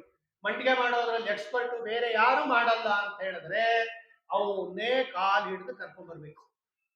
ಅವ್ರು ಹೇಳಿದ್ರು ಆ ಮಾತನ್ನ. ಕೈವಲ್ಯದಾಯಕ ಅನ್ನುವಾಗ ಭಗವಂತನನ್ನ ಬಿಟ್ಟು ಬೇರೆ ಯಾರು ಮೋಕ್ಷ ಕೊಡಕ್ಕಾಗೋದಿಲ್ಲ. ಆದ್ದರಿಂದ ಅವನನ್ನೇ ಕಾಲು ಹಿಡಿದು ಕರ್ಕೊಂಡ್ ಬರ್ಬೇಕು. ಆದ್ದರಿಂದ ಜಗತ್ತನ್ನ ಬೇರೆ ಯಾರು ನಿರ್ಮಾಣ ಮಾಡಕ್ ಆಗೋದಿಲ್ಲ. ಆದ್ದರಿಂದ ಕೈವಲ್ಯದ ಇದು ನೀರಜ ಭವಾಂಡೋದಯ ಕಾರಣನೇ ಅನ್ನೋವನ್ನೇ ಕಾರಣ ರೂಪದಿಂದ ನಿಮಿತ್ತ ಕಾರಣವನ್ನೇ ಹೇಳ್ತಾ ಇರೋದು. ಇಲ್ಲದೆ ಇದ್ರೆ ಉಪಾದಾನ ಕಾರಣ ಆಗ್ಬಿಟ್ರೆ, ನೀವು ಉಪಾದಾನ ಕಾರಣತ್ವ ಇಟ್ಕೊಂಡು ನರಸಿಂಹದೇವರಿಗೆ ಏನಾದ್ರೂ ನಮಸ್ಕಾರ ಮಾಡಿಬಿಟ್ರೆ ಪರಮತ ಪ್ರವೇಶ ಆಗ್ಬಿಡುತ್ತೆ. ಬ್ರಹ್ಮನೇ ಜಗತ್ತಾಗಿ ಪರಿಣಾಮ ಹೊಂದ್ಬಿಡ್ತಾನೆ ಅಂತ ಅವರು ಪರಿಣಾಮವಾದಿಗಳು. ಬ್ರಹ್ಮನಲ್ಲಿ ಜಗತ್ತು ಆರೋಪಿತವಾಗಿದೆ ಅಂತ ವಿವರ್ತೋಪಾದನ ಎರಡೂ ಇಲ್ಲ. ಬ್ರಹ್ಮನಲ್ಲಿ ಜಗತ್ತು ಆರೋಪಿತನೂ ಆಗಿಲ್ಲ, ಬ್ರಹ್ಮ ಜಗತ್ತಾಗಿ ಬದಲಾವಣೆನೂ ಆಗಿಲ್ಲ. ಆದ್ದರಿಂದ ನಿರ್ವಿಕಾರಳೆ ಅಂತ ಮುಂದೆ ಇದೆ ಅಲ್ಲಿ. ನಿತ್ಯ ಮುಕ್ತಳೆ ರಮಾದೇವಿನೇ ನಿರ್ವಿಕಾರಳಾದ್ಮೇಲೆ ಭಗವಂತ ನಿರ್ವಿಕಾರ ಅಲ್ವಾ? ಅವನು ನಿರ್ವಿಕಾರನೇ. ಚೇತನ ಯಾವತ್ತೂ ಬದಲಾವಣೆ ಆಗೋದಿಲ್ಲ, ಜಡ ಪದಾರ್ಥನೇ ಬದಲಾವಣೆ ಆಗೋದು. ಉದಯ ಅಂತಿದೆ, ಹುಟ್ಟಿಸು. ನೋಡೋದು ಮುಂದೆ ಉದಯ ಶಬ್ದ ಇದೆ. ನೀರಜ ಭವಾಂಡ ಉದಯ ಕಾರಣ, ಉತ್ಪತ್ತಿಗೆ ಕಾರಣನಾಗಿರ್ತಕ್ಕಂಥವನು ನೀನು. ಅದರಿಂದ ಅದು ವಿವರ್ತೋಪಾದಾನೂ ಅಲ್ಲ, ಪರಿಣಾಮ ಕಾರಣನೂ ಅಲ್ಲ ಅಂತ ಉದಯ ಶಬ್ದದಿಂದ ಆ ಎರಡು ಮತವನ್ನ ನಿರಾಕರಣೆ ಮಾಡ್ತಾ ಇದ್ದಾರೆ ಜಗನ್ನಾಥದಾಸರು. ಭಗವಂತನೇ ಜಗತ್ತಾಗ್ಬಿಡ್ತಾರೆ ಅಂತ ಒಂದು ಮತ, ಬ್ರಹ್ಮನೇ ಜಗತ್ತಾಗಿ ಪರಿಣಾಮ ಹೊಂದುತ್ತಾನೆ. ಹಾಲು ಹೇಗೆ ಮೊಸರಾಗಿ ಪರಿಣಾಮ ಹೊಂದತ್ತೋ, ಅಕ್ಕಿ ಹೇಗೆ ಅನ್ನವಾಗಿ ಪರಿಣಾಮ ಹೊಂದತ್ತೋ, ಹಾಗೆ ಬ್ರಹ್ಮ ಜಗತ್ತಾಗಿ ಪರಿಣಾಮ ಹೊಂದಿಬಿಡ್ತಾನೆ ಅಂತ ಒಂದು ಮತ. ಇಲ್ಲ, ಚೇತನ ವಿಕಾರ ಹೊಂದೋದಿಲ್ಲ, ಆದ್ದರಿಂದ ಬ್ರಹ್ಮನನ್ನ ನೋಡಿ ನಾವು ಜಗತ್ತು ಅಂತ ತಿಳ್ಕೊಂಡಿದೀವಿ, ಕಪ್ಪೆ ಚಿಪ್ಪನ್ನ ನೋಡಿ ಬೆಳ್ಳಿ ಅಂತ ತಿಳ್ಕೊಂಡಂಗೆ ಅಂತ ಇನ್ನೊಂದು ಮತ. ಎರಡೂ ತಪ್ಪದು. ಉದಯ ಕಾರಣನೇ ಕಾರಣ. ಅದೇ ನೋಡಿ, ಬ್ರಹ್ಮ ನೀರಜ ಭವಾಂಡೋದಯ ಕಾರಣ. ಉದಯ ಕಾರಣ ಅಂದ್ರೆ ಅದನ್ನ ಹುಟ್ಟಿಸ್ತೀಯ, ನೀನು ಇರ್ತೀಯ ಅಂತ ಅರ್ಥ. ಮಗುವಿಗೆ ಕಾರಣ ಅಂದ್ಮೇಲೆ ಮಗು ಹುಟ್ಟಿದ ಮೇಲೂ ತಂದೆ ಇರ್ತಾನೆ. ತಂದೆ ಮಗುವಿಗೆ ಕಾರಣ ಅಂದಾಗ ಮಗು ಹುಟ್ಟುಬಿಟ್ರೆ ತಂದೆ ಮಗುವಾಗಿ ಬದಲಾವಣೆ ಹೊಂದಲ್ಲ. ಮಗು ಉತ್ಪತ್ತಿ ಆದ ಮೇಲೂ ತಂದೆ ಇರ್ತಾನೆ. ಆದ್ದರಿಂದ ತಂದೆ ಕರ್ತ, ಮಗು ಉತ್ಪತ್ತಿ ಆಗತಕ್ಕಂಥ ಕಾರ್ಯ. ಅದರಿಂದ ನಿಮಿತ್ತ ಕಾರಣ ಹೇಳಬೇಕು ಅಂತ ತೋರ್ಸಕ್ಕೋಸ್ಕರನೇ ನೀರಜ ಭವಾಂಡೋದಯ ಕಾರಣ. ಇಷ್ಟು ಪದಗಳಾಡ್ತಾರೆ ಅವರು ಜಗನ್ನಾಥ. ಕೈವಲ್ಯದಾಯಕ ನಾರಸಿಂಹನೇ ನಮಿಪೆ. ಅಲ್ಲಿ ಇನ್ನೊಂದು ಮಾತಾಡಿದ್ದಾರೆ ಅವರು, ಕರುಣಿಪುದೆಮಗೆ ಮಂಗಳವ ಅಂತಾರೆ ಅವರು. ಅದೊಂದು ಹೇಳೋದು ಬಿಟ್ಬಿಡ್ತೀವಿ ಸಾಕು. ಕರುಣಿಪುದೆಮಗೆ ಮಂಗಳವ, ಕೊಡುವುದೆನಗೆ ಮಂಗಳವ ಅಂತಾನೆ ಕೇಳ್ಬೋದಾಯ್ತಲ್ಲ. ಕೇಳುವಾಗ ಕೊಡಿ ಅಂತ ಕೇಳ್ತಾರೆ, ಕರುಣಿಪು ಅಂತ ಯಾರಾದ್ರೂ ಕೇಳ್ತಾರ? ನೋಡಿ, ದಾಸರಾಯರಿಗೆ ಯಾಕೆ ಆ ಪದ ಪ್ರಯೋಗ ಮಾಡಿಬಿಟ್ರು? ಕರುಣಿಪುದೆಮಗೆ ಮಂಗಳವ, ಕೊಡುವುದೆಮಗೆ ಮಂಗಳವ, ಹಿಂಗ್ ಹೇಳ್ಬೋದಾಯ್ತಲ್ವಾ? ಕರುಣಿಪುದೆಮಗೆ ಮಂಗಳವ ಅಂತ ಯಾಕೆ ಆಡುವುದು ಅಂತ ಹೇಳಿದ್ರೆ, ಒಂದು ವೇದ ಇದೆ, ಯಮೇ ವೈಶವೃಣತೆ ತೇನ ಲಭ್ಯ ನಾಯಮಾತ್ಮ ಪ್ರವಚನೇನ ಲಭ್ಯ ನಮೇಧಯ ಬಹುನಾ ಶ್ರುತೇನ ಯಮೇ ವೈಶವೃಣತೆ ತೇನ ಲಭ್ಯ ತಸ್ಯೈಷ ಆತ್ಮ ವಿವೃಣತೆ ತನು ಸ್ವಾಮ್ ಅಂತ ಕಾಟಕೋಪನಿಷತ್ತು ಹೇಳುತ್ತೆ. ನಾವು ಬೇಕಾದಷ್ಟು ತಿಪ್ಪರ್ಲಾಗ ಹಾಕಿದ್ರು ಕೂಡ, ಬೇಕಾದಷ್ಟು ಪೂಜೆ ಪುನಸ್ಕಾರ ವ್ರತ ನೇಮ ನಿಷ್ಠೆ ಎಲ್ಲ ಮಾಡಿದ್ರೂ ಕೂಡ ಭಗವಂತ ನಮ್ಮ ಮೇಲೆ ಕರುಣೆ ಇಟ್ಟು ಕೊಡಬೇಕೇ ಹೊರತು ನಾವು ಡಿಮ್ಯಾಂಡ್ ಮಾಡಿ ಭಗವಂತನ ಹತ್ರ ತಗೊಳಕ್ಕಾಗಲ್ಲ. ನಾ ಮಾಡ್ಬಿಟ್ಟಿದ್ದೀನಿ, ನೀನ್ ಹೇಳಿದ್ದೆಲ್ಲ ಕೊಡಬೇಕು ಅಂದ್ರೆ ಕೊಡಲ್ಲ ಭಗವಂತ. ನಂಗೆ ಗೊತ್ತು ಅಂತಾರೆ ಸ್ವಾಮಿ, ನಂಗೆ ಗೊತ್ತು ಯಾವಾಗ ಕೊಡ್ಬೇಕು ಅಂತ, ಯಾರಿಗೆ ಕೊಡ್ಬೇಕು ಅಂತ. ಯಂ ಏವ ಏಷಃ ವೃಣತೆ ತೇನ ಲಭ್ಯ ತಸ್ಯೈಷ ಆತ್ಮ ವಿವೃಣತೆ ತನು ಸ್ವಾಮ್. ಆ ಕಾಟಕೋಪನಿಷತ್ತನ್ನ ತೋರಿಸ್ತಾರೆ. ಮೋಕ್ಷ ಕೊಡೋದಲ್ಲರಿ, ಮೋಕ್ಷ ಕೊಡೋ ತನಕ ಹೋಗೋದೇ ಬೇಡ. ನಾವು ಪ್ರಾಣ ಹೋಗೋ ಕಾಲದಲ್ಲಿ ನಿನ್ನ ನಾಮಸ್ಮರಣೆ ಕರುಣಿಸು ಅಂತಾರೆ ದಾಸರಾಯ. ಶರಣು ಹೊಕ್ಕೆನಯ್ಯ ಎನ್ನ ಮರಣ ಸಮಯದಲ್ಲಿ ನಿನ್ನ ಚರಣ ಸ್ಮರಣೆ ಕರುಣಿಸಯ್ಯ ನಾರಾಯಣ. ಪ್ರಾಣ ಹೋಗೋವಾಗ ನಾರಾಯಣ ಅನ್ನೋದು ಕೂಡ ಅವನೇ ಕರುಣಿಸ್ಬೇಕು. ಒಂದು ಶಬ್ದ ಆಡಿಸ್ಬೇಕಾದ್ರೂ ಒಂದು ಕರುಣೆ ಇರಬೇಕು. ಅದಕ್ಕೆ ದೊಡ್ಡದು ಕರುಣಾಸಂಧಿ ಅಂತ ಬರೆದಿರೋದು. ಅವನು ಕರುಣಾಶಾಲಿ ಹೌದು ಇದಾನೆ, ಅದು ಪ್ರೂವ್ ಮಾಡಕ್ಕೆ ಮುಂದೆ ಕರುಣಾಸಂಧಿ ಇರೋದು. ಎರಡನೇ ಸಂಧಿ ಕರುಣಿಪುದೆಮಗೆ ಅಂದ್ರೆ ದಯದಿಂದ ಕೊಡಬೇಕು ಭಗವಂತ, ದಯ ಮಾಡಿ ಕೊಡಬೇಕು. ನಮ್ಮ ಸಾಧನೆಯನ್ನ ಸ್ವೀಕಾರ ಮಾಡಿ ದಯ ಮಾಡಿ ಕೊಡಬೇಕು ಭಗವಂತ. ನಾವು ಅದನ್ನು ಡಿಮ್ಯಾಂಡ್ ಮಾಡೋ ಹಂಗಿಲ್ಲ. ಅದು ಮೋಕ್ಷ ಪ್ರದಾತತ್ವ ಅನ್ನೋದು ಭಗವನ್ನಿಷ್ಠ ಧರ್ಮ. ಅದು ಅವನಿಗೆ ಇಚ್ಛೆ ಬಂದಾಗಲೇ ಕೊಡೋದು. ಅದೇ ವೇದ ಹೇಳ್ತಾ ಇದೆ, ಯಂ ಏವ ಏಷಃ ವೃಣತೆ. ಸುಲಭವಾಗಿ ಹೇಳಬೇಕು ಅಂದ್ರೆ ಏನ್ ಗೊತ್ತಾ, ಈ ಪಿಕ್ ಅಂಡ್ ಚೂಸ್ ಅಂತ ಇದೆ ನೋಡಿ. ಈ ಎಕ್ಸಿಬಿಷನ್ ಅಲ್ಲಿ ನೂರಾರು ಬಟ್ಟೆಗಳು ತಗಲಾಕ್ತಿರ್ತಾರೆ. ನಿಮ್ಮನ್ನ ಒಳಗಡೆ ಕಳಿಸಿ ಯಾವ್ದು ತಗೋತೀರಾ ಅಂದ್ರೆ, ನಿಮ್ಗೆ ಯಾವ್ದು ಇಷ್ಟ ಬರುತ್ತೋ ಅದು ತಗೋತೀರಾ. ನೀವೇ ಸೆಲೆಕ್ಟ್ ಮಾಡ್ಕೊಳ್ಳಿ, ಹೋಗಿ ಒಳಗಡೆ ಹೋಗಿ ಮಾಲ್ ಒಳಗೆ ಹೋಗ್ಬಿಟ್ಟು ತಕೊಂಡು ನಮ್ಗೆ ಯಾವ್ದು ಬೇಕೋ ಹಾಗೆ ತಗೋತೀವಲ್ಲ, ಹಂಗೆ ಭಗವಂತ ಅವನಿಗೆ ಯಾರನ್ನ ಬೇಕೋ ತೆಕ್ಕೋತಾನಂತೆ. ನಾವೆಲ್ಲ ಬಟ್ಟೆಗಳಿದ್ದಂಗೆ, ಕೆಲವು ರೇಷ್ಮೆ ಸೀರೆ, ಕೆಲವು ಆರ್ಡಿನರಿ ಸೀರೆ, ಕೆಲವರು ಅದು ಇದು ಗೋಣಿ ಚೀಲ, ಇಲ್ಲ ಕೆಲವು ಬೇರೆ ಬೇರೆ. ಯಮೈವೇಷ ವೃಣತೆ ತೇನ ಲಭ್ಯ. ಯಾವುದು ಇಷ್ಟ ಆಗತ್ತೋ ತೆಕ್ಕೋತಾನೆ ಭಗವಂತ. ನೋಡ, ಉಪನಿಷತ್ ಹೇಳ್ತಾ ಇದೆ, ಅದು pick and choose and pick. Choose ಮಾಡ್ತಾನಂತೆ, ವೃಣತೆ ಸ್ವೀಕೃತೆ ಅಂತಾನೆ ಸ್ಪಷ್ಟ ವೇದವಾಕ್ಯ ಇದೆ.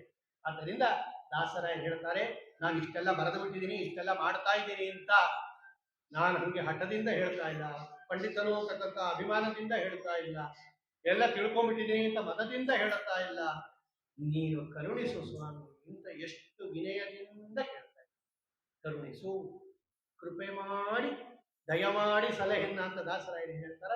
ದಯೆಯಿಂದ ಕೊಡು, ಇಷ್ಟು ಕರುಣಾಶಾಲಿ ನೀನು ಅಂತ ಹೇಳಿ ಆ ಹರಿಕಥಾಮೃತ ಸಾರದಲ್ಲಿ ಬಂದಿರುವ ಒಂದೊಂದು ಶಬ್ದಗಳಿಗೆ ಒಂದೊಂದು ಪದಗಳಿಗೆ ಅಲ್ಲಿಂದ ಅರ್ಥ ತಿಳಿಯುತ್ತೆ.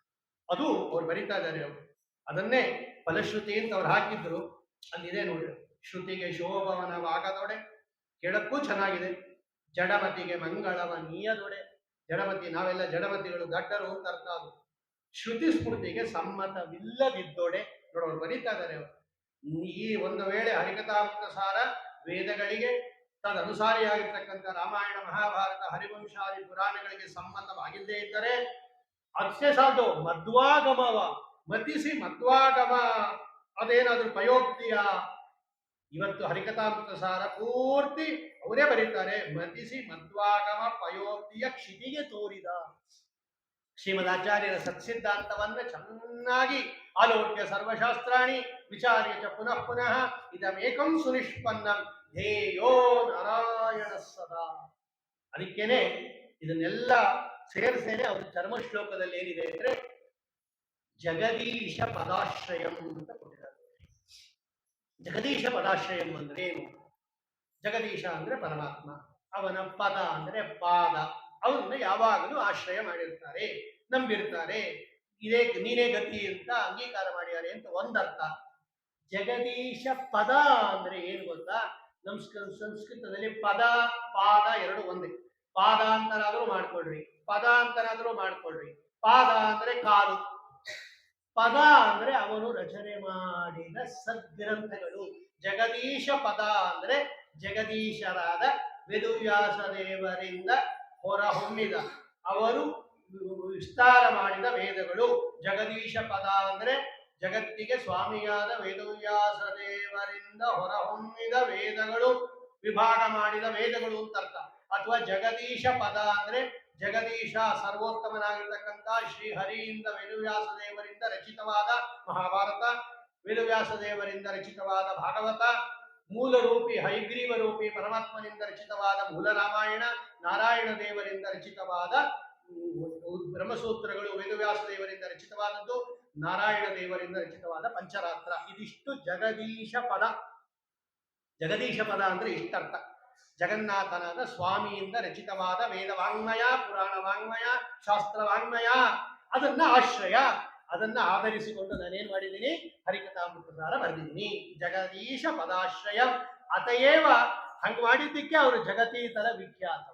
ಇಲ್ಲೇನ ಅವ್ರು ನಮ್ಮ ಮಾತು ಅಂತ ಏನಾದ್ರು ಹೇಳ್ಬಿಟ್ಟಿದ್ರೆ ಯಾರು ತಗೋತಾ ಇರ್ಲಿಲ್ಲ, ನಾವು ತಗೋತಾ ಇರ್ಲಿಲ್ಲ. ನಮ್ಗೇನ್ ಜಗನ್ನಾಥ ದಾಸರ ಮೇಲೆ ಇವರು ಮಾವಾళ్ళు ಅಂತ ಏನು ನಮಗೇನು ಅಭಿಮಾನ ಇಲ್ಲ. ಅವರು ವೇದ ಪುರಾಣ ಮಧ್ವಶಾಸ್ತ್ರಕ್ಕೆ ಸರಿಯಾಗಿ ಬರೆದಿದ್ದಾರೆ ಅಂತಾನೆ ತಗೊಂಬೋದು, ಇಲ್ಲದೇ ನಾವು ಯಾರ್ದು ತಗೊಂಬೋದಿಲ್ಲ. ವಾದರಾಜ ಸ್ವಾಮಿ ಸ್ಪಷ್ಟವಾಗಿ ಹೇಳ್ತಾರೆ, ನಮಗೇನು ನಮ್ಮೋರು ಅಂತ ಏನು ಅಭಿಮಾನ ಇಲ್ಲ. ಮಧ್ವರಾಯರು ನಮ್ಮೋರು ಅದಕ್ಕೆ ತಗೊಂಡ್ಬಿಟ್ಟಿದೀವಿ ಅಂತ ತಿಳ್ಕೊಬೇಡಿ. ಮಧ್ವರಾಯರು ಇತಿಹಾಸ ಪುರಾಣ ವೇದಕ್ಕೆ ಸರಿಯಾಗಿ ಬರೆದಿದ್ದಾರೆ ಅಂತ ನಾನು ತಗೊಂಡಿರೋದು ಅಂತ ಬರೀತಾರೆ ಅವರು. ಇವೇನು ವಾದರಾಜ ಸ್ವಾಮಿಗಳು ಏನೋ ನಿಮ್ಮ ಗುರುಗಳು ಹೇಳ್ಯಾರೆ ನೀವೆಲ್ಲ ನಮ್ಮ ಗುರುಗಳು ನಿಮ್ಮ ಗುರುಗಳು ಅಂತಲ್ಲ, ಸರಿಯಾದ ಯಾವುದು ಕೆಟ್ಟದ್ದು ಯಾವುದು ಅಷ್ಟೇ ನಾವು ಬೇಕಾಗಿರೋದು. ನಿಮ್ಮ ಆಚಾರ ಸರಿಯಾಗಿ ಹೇಳಿಲ್ಲ, ನಮ್ಮ ಆಚಾರ ಸರಿಯಾಗಿ ಹೇಳ್ಯಾರೆ, ತಗೊಂಡಿದ್ದೀನಿ. ಇದು ಅತಯೇವ ಜಗತೀತರ ವಿಖ್ಯಾತಂ ಜಗನ್ನಾಥ ಗುರುಗಳೇ. ಆದ್ದರಿಂದ ಅವರ ಹೆಸರಿನಲ್ಲೇ, ಅವರ ಚರ್ಮ ಶ್ಲೋಕದಲ್ಲೇ ಈ ಎಲ್ಲ ಅದಕ್ಕೆ ಜಗನ್ನಾಥ ದಾಸರು. ಜಗನ್ನಾಥನ ಗುಣಗಳನ್ನ ಯಾವಾಗಲೂ ಕೊಂಡಾಡುವವರು ಅಂದ್ರೆ ವೇದ ಉಪನಿಷತ್ತು ಪುರಾಣ ಇತಿಹಾಸಗಳಲ್ಲೇ ಮಗ್ನರಾಗಿರುವವರು ಅಂತಾನೆ ಅರ್ಥ ಜಗನ್ನಾಥ ದಾಸರು ಅಂತ ಹೇಳಿದ್ರೆ. ಅಂತಹ ಜಗನ್ನಾಥ ದಾಸರಿಂದ ರಚಿತವಾಗಿರ್ತಕ್ಕಂತಹ ಮಹೋನ್ನತ ಕೃತಿ, ಅದರಲ್ಲಿ ಏನು ಸಂಶಯನೇ ಇಲ್ಲ. ವಿದ್ವತ್ ಅವಿದ್ವತ್ ಎಲ್ಲ ಜನರಿಗೂ ಕೂಡ, ವಿದ್ವತ್ ಜನರಿಗೆ ಹಿಂಗೆ ಅರ್ಥ ಆಗುತ್ತದು ಅಂದ್ರೆ ಅಲ್ಲಿರೋ ಪ್ರಮೇಯಗಳನ್ನೆಲ್ಲ ಅದು ಸ್ಮೃತಿ ಮಟ್ಟದಕ್ಕೆ ತಂದುಕೊಡುತ್ತೆ. ಸಾಮಾನ್ಯ ಜನರಿಗೆ ಅದಕ್ಕೆ ಓದಕ್ಕೆ ಶಕ್ತಿ ಇಲ್ಲದೆ ಇರೋರಿಗೆ, ಅಧಿಕಾರ ಇಲ್ಲದೆ ಇರೋರಿಗೆ ಅದರ ನವನೀತ ಉತ್ಕೃಷ್ಟವಾಗಿರ್ತಕ್ಕಂತಹ ಬೆಣ್ಣೆಯಂತೆ ಅದನ್ನು ತಂದು ಕೈಯಲ್ಲಿ ಕೊಟ್ಟಿದ್ದಾರೆ. ಅವರಿಗೆ ಕರತಲಾಮಲಕ ಅಂತ ಮುಂದೆ ಬರೀತಾರೆ ಅವರು. ಫಲಸ್ತುತಿಯಲ್ಲಿ ಬರೆಯುವಾಗ ಎಲ್ಲವನ್ನ ಕರತಲಾಮಲಕ ಮಾಡ್ಕೊಂಡಿದ್ದಾರೆ. ಎರಡರ್ಥನೂ ಬರೆದಿದ್ದಾರೆ ಅವರು. ನೋಡಿದೆ ನಾನು ಅದನ್ನು. ಅದು ಕರತಲಾಮಲಕ, ಆಮಲಕ ಅಂದ್ರೆ ನಲ್ಲಿಕಾಯಿ. ಕರತಲಾಮಲಕ ಅಂತ ಹೇಳಿದ್ರೆ ಅಂಗೈಯಲ್ಲಿರ್ತಕ್ಕಂಥ ನಲ್ಲಿಕಾಯಿ ಅಂತ ಒಂದರ್ಥ. ಅದು ಅಷ್ಟೊಂದು ಸರಿ ಹೋಗೋದಿಲ್ಲ. ಕೈಯಲ್ಲಿರುವಾಗ ನಲ್ಲಿಕಾಯಿ ಅಂತೆ ಎಲ್ಲವನ್ನೂ ತಿಳ್ಕೊಂಡಿದ್ದಾರೆ ಅಂತ ಅರ್ಥ. ಕೈಯಲ್ಲಿ ನಲ್ಲಿಕಾಯಿ ಇಟ್ಕೊಂಡ್ರೆ ಅದರ ಎಲ್ಲ ಭಾಗ ಕಾಣುತ್ತೆ ಹೊರತು ಕೆಳಗಡೆ ಭಾಗ ಕಾಣಲ್ಲ ನೋಡಿ ನಮಗೆ. ಕೈಯಲ್ಲಿ ನಲ್ಲಿಕಾಯಿ ಇಟ್ಕೊಂಡ್ಬಿಟ್ರೆ ಮೇಲಿಂದೆಲ್ಲ ಕಾಣುತ್ತೆ, ಕೆಳಗಡೆ ಅಕಸ್ಮಾತ್ ಕೊಳ್ಕೋಗಿದ್ರೆ ಏನ್ ಮಾಡ್ತೀರಾ? ಅದಕ್ಕೆ ಅವರು ಕರತಲ ಆಮಲ ಕ ಅಂದ್ರೆ ನೀರು, ಇನ್ನೊಂದು ಅರ್ಥ ಬರ್ದಿದ್ದಾರೆ ಅವರು. ಅಂದ್ರೆ ಶುದ್ಧವಾದ ನೀರನ್ನ ಕೈಗೆ ಹಾಕೊಂಡ್ಬಿಟ್ಟಾಗ ಯಾವ್ದು ಕಾಣದೇ ಇರೋ ಭಾಗನೇ ಇರಲ್ಲ ಅದರಲ್ಲಿ. ಕೈಯಲ್ಲಿ ನೀರು ಹಾಕೊಂಡಾಗ ಹೆಂಗೆ ಸ್ಫಟಿಕದಂತೆ ಕಾಣುತ್ತೆ, ಅಂದ್ರೆ ಅಂಗೈಯಲ್ಲಿರುವ ಶುದ್ಧವಾದ ನೀರಿನಂತೆ ಅಂತ ಇನ್ನೂ ಒಂದು ಅರ್ಥ ಅವರೇ ಬರೆದಿದ್ದಾರೆ. ಆಮಲಕ ಶಬ್ದಕ್ಕೆ ಎರಡೂ ಇದೆ, ಭಾಗವತದಲ್ಲಿ ಆ ವ್ಯಾಖ್ಯಾನ ಮಾಡಿದ್ದಾರೆ. ಅಂತಹ ಸುಂದರ ಅದು ಎರಡು, ಜಗನ್ನಾಥದಾಸರ ಪಾಂಡಿತ್ಯ, ಜಗನ್ನಾಥದಾಸರ ಕಾರುಣ್ಯ, ನಮ್ಮ ಮೇಲೆ ಕರುಣೆ ಮಾಡಿ ಅಂತಹ ಶಾಸ್ತ್ರ ರಹಸ್ಯಗಳನ್ನೆಲ್ಲ ಕೊಟ್ಟಿದ್ದಾರೆ. ಇನ್ನೂ ಬೇಕಾದಷ್ಟು ವಿಷಯ ಇದೆ, ಸಾಕು. ಆದ್ದರಿಂದ ಇಲ್ಲಿ ನಿಲ್ಲಿಸಿ ಇನ್ನು ಒಂದೊಂದು ಶಬ್ದ ಆಡ್ತಾ ಇದ್ರೆ ಅದಕ್ಕೆಲ್ಲ ವೇದಗಳು ಉಪನಿಷತ್ತೆಲ್ಲ ಇದೆ. ಆದ್ದರಿಂದ ಅಂತಹ ಸುಂದರಾತಿ ಸುಂದರ ಪಂಚವೇದಾತ್ಮಕ ಪ್ರಪಂಚಕ್ಕೆ ಅಂತ ಒಂದಿದೆ ನೋಡಿ. ಪಂಚವೇದಾತ್ಮಕ ಅಂತ ಯಾಕೆ ಮಾಡಿದ್ರು ಅಂತ ಪ್ರಶ್ನೆ. ಈಗ ಅದೊಂದು ಹೇಳಿ ನಿಲ್ಲಿಸೇ ಬಿಡ್ತೀನಿ ಸಾಕು. ಪಂಚವೇದಾತ್ಮಕ ಅನ್ನೋದ್ರಲ್ಲಿ ಏನ್ ವೈಶಿಷ್ಟ್ಯ ಇದೆ ಹೇಳಿ. ಪಂಚವೇದಾತ್ಮಕ ಅಂತಿದೆ ಅಲ್ಲಿ ಶಬ್ದ. ಆ ಪಂಚವೇದಾತ್ಮಕ ಅನ್ನೋ ಶಬ್ದದಲ್ಲಿ ಏನು ವೈಶಿಷ್ಟ್ಯ ತೋರಿಸ್ತಾ ಇದ್ದಾರೆ, ಏನು ಪರಮತವನ್ನ ನಿರಾಕರಣೆ ಮಾಡ್ತಾ ಇದ್ದಾರೆ. ಯಾಕೆ ಆ ಶಬ್ದ ಆಡುದು ಹಂಗಾಗಿ ಯಾಕೆ ಆಡಿದ್ರು ಅವರು? ಪಂಚವೇದದಿಂದ ಕೂಡಿದ ಅಂತ ಹೇಳ್ಬೋದಾಯ್ತು, ಪಂಚವೇದಾತ್ಮಕ ಅಂತ ಪ್ರಯೋಗ ಮಾಡಿಬಿಟ್ರು ಅವರು. ಶುದ್ಧ ಸಂಸ್ಕೃತ, ಅವ್ರು ಹೇಳಿದ್ರಲ್ಲ ಬೇಕಾದಷ್ಟು ಸಂಸ್ಕೃತ ಭಾಷಾ ಪ್ರಯೋಗ, 75% ಸಂಸ್ಕೃತನೇ ಇರೋದಲ್ಲಿ. ಉದಾತ್ತ, ಅನುದಾತ್ತ, ಸ್ವರಿತ, ಪ್ರಚಯ ಅಂತೆಲ್ಲ ಮಾಡ್ಬಿಟ್ಟಿದ್ದಾರೆ ಅವರು. ಉದಾತ್ತ ಅಂದ್ರೆ ಏನು, ಉದಾತ್ತದ ಲಕ್ಷಣ ಏನು, ಪ್ರಚಯ ಅಂದ್ರೇನು, ಪ್ರಚಯದ ಲಕ್ಷಣ ಏನು, ಸ್ವರಿತ ಅಂದ್ರೇನು, ಸ್ವರಿತದ ಲಕ್ಷಣ ಏನು, ಯಾವುದನ್ನು ಸ್ವರಿತ ಅಂತ ಕರೀತಾರೆ, ಯಾವುದನ್ನು ಉದಾತ್ತ ಅಂತ ಕರೀತಾರೆ, ಯಾವುದನ್ನ ಅನುದಾತ್ತ ಅಂತ ಕರೀತಾರೆ. ವೇದಗಳ ವಿಷಯ ಅದು ತಲೆಗೆ ಹೋಗಲ್ಲ, ನಮಗೆ ಗೊತ್ತಿಲ್ಲ ಎಷ್ಟೋದು, ನಿಮ್ಗೆ ಹೇಳೋಕ್ಕಿರ್ಲಿ. ಉದಾತ್ತದ ಲಕ್ಷಣ ಏನು, ಸ್ವರಿತದ ಲಕ್ಷಣ ಏನು ನೋಡಿ, ಎಲ್ಲ ಬರೆದು ಬಿಡ್ತಾರೆ ಅವ್ರು, ಹಿಂಗೆಲ್ಲ ಬರೆದು ಬಿಡ್ತಾರೆ. ಪಂಚವೇದಾತ್ಮಕ ಪ್ರಪಂಚಕ್ಕೆ ಅಂತ ಬರೆದು ಬಿಟ್ಟರು. ಯಾಕೆ ಹಂಗೆ ಬರೆದರು? ಆತ್ಮಕ ಅಷ್ಟೇ ನಂಗೆ ಬೇಕಾಗಿರೋದು. ಪಂಚವೇದಾತ್ಮಕ ಪ್ರಪಂಚಕ್ಕೆ ಅಂತ ಯಾಕೆ ಬರೆದರು ಅವರು? ಆತ್ಮಕ ಅನ್ನೋ ಶಬ್ದ ಯಾಕೆ ಪ್ರಯೋಗ ಮಾಡಿದ್ದಾರೆ ಅವರು? ಈಗ ಹೇಳದೇ ಇದ್ರು ತೊಂದರೆ ಇಲ್ಲ, ಇದನ್ನೇ ಕ್ವಿಜ್ ಅಂತ ತಿಳ್ಕೊಂಡು ಅವ್ರಿಗೆ ಕಳಿಸ್ಬಿಟ್ಟಿರ್ಬೇಕಾರೆ, ನರರಿಗೆ ಕಳಿಸಿ. ಹೇಗಿದ್ರು ಅವ್ರು ಇರ್ತಾರಲ್ಲ, ಯಾರ್ಯಾರು ಏನೇನು ಉತ್ತರ ತೋಚತ್ತೋ ಎಲ್ಲ ಬರೆದು ಕಳಿಸಿ. ಈಗೇನ್ ಮಾಡೋದು, ಇದು ಗೊತ್ತಾಗೋದಿಲ್ಲ, ಇಷ್ಟು ಬೇಗ ಅದು ಗೊತ್ತಾಗೋದು ಇಲ್ಲ. ಅದು ನೀವು ಓದಿದ್ದೀರಾ ಅದನ್ನ, ಅದನ್ನ ಹೇಳೋದನ್ನ ಪಂಚವೇದಾತ್ಮಕ ಅನ್ನೋ ಕಡೆ ಆತ್ಮಕ ಅಂದ್ರೆ ಏನು, ಯಾಕೆ ಆ ಪದ ಪ್ರಯೋಗ ಮಾಡಿದ್ದಾರೆ ಜಗನ್ನಾಥದಾಸರು ಅನ್ನೋದನ್ನ ನಾನು ಕೊಟ್ಟಿರೋ ಕ್ವಿಜ್ ಅದು. 5 ವರ್ಷ ಚೆನ್ನಾಗಿ ಓದಿದ್ದೀರಾ, ಚೆನ್ನಾಗಿ ಅದನ್ನ ವಿಮರ್ಶೆ ಮಾಡಿ ಯಾಕೆ ಹಂಗೆ ಪದ ಪ್ರಯೋಗ ಮಾಡಿದ್ದಾರೆ, ಆ ಪದ ಪ್ರಯೋಗದ ಹಿಂದೆ ಎಷ್ಟು ಔಚಿತ್ಯ ಇದೆ ಅದು ಅನ್ನೋದನ್ನ ಚಿಂತನೆ ಮಾಡಿ ಅಂತ ಹೇಳ್ತಾ, ಇಂತಹ ಒಂದು ಅಪರೂಪವಾದ, ಅತ್ಯಂತ ಸುಂದರವಾದ, ಯೋಗ್ಯವಾದ, ಪವಿತ್ರವಾದ, ಭಗವಂತನ ವಿಶೇಷ ಅನುಗ್ರಹಕ್ಕೆ ಕಾರಣೀಭೂತವಾಗಿರ್ತಕ್ಕಂತಹ ಒಂದು ಸಮ್ಮೇಳನವನ್ನ ಅಥವಾ ಎಲ್ಲ ಒಂದು ಸಮಾಗಮವನ್ನ ಅಥವಾ ಸಮರ್ಪಣಾ ಸಮಾರಂಭವನ್ನ ಇವರು ಹಮ್ಮಿಕೊಂಡಿದ್ದಾರೆ. ಇಬ್ಬರು ಮುಖ್ಯವಾಗಿರ್ತಕ್ಕಂಥ ಕಾರಣ, ಒಂದು ಪಾಠ ಹೇಳಿರ್ತಕ್ಕಂಥ ಮೇಷ್ಟ್ರು, ಪಾಠ ಹೇಳಕ್ಕೆ ಅನುಕೂಲ ಮಾಡಿರ್ತಕ್ಕಂತಹ ಇವರು ನರಹರಿ ಸುಮಧ್ವ ಅವರು.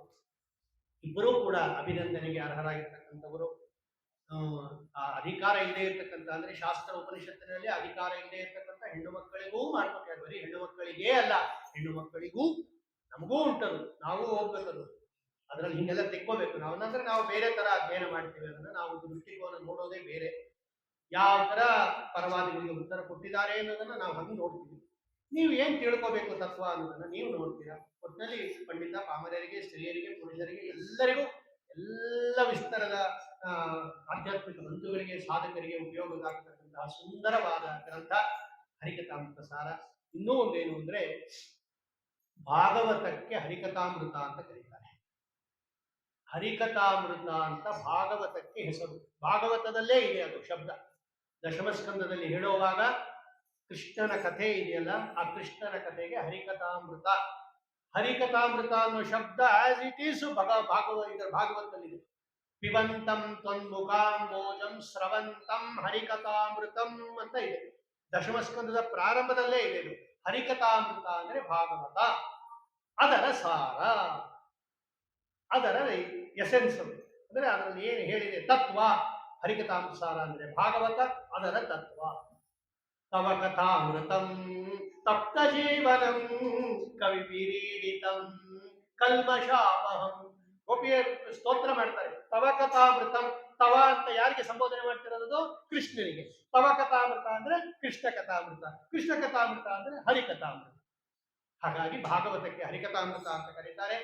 ಅದರಲ್ಲಿರ್ತಕ್ಕಂಥ ಸಾರನೇ ಇಲ್ಲೆಲ್ಲ ಇರೋದು.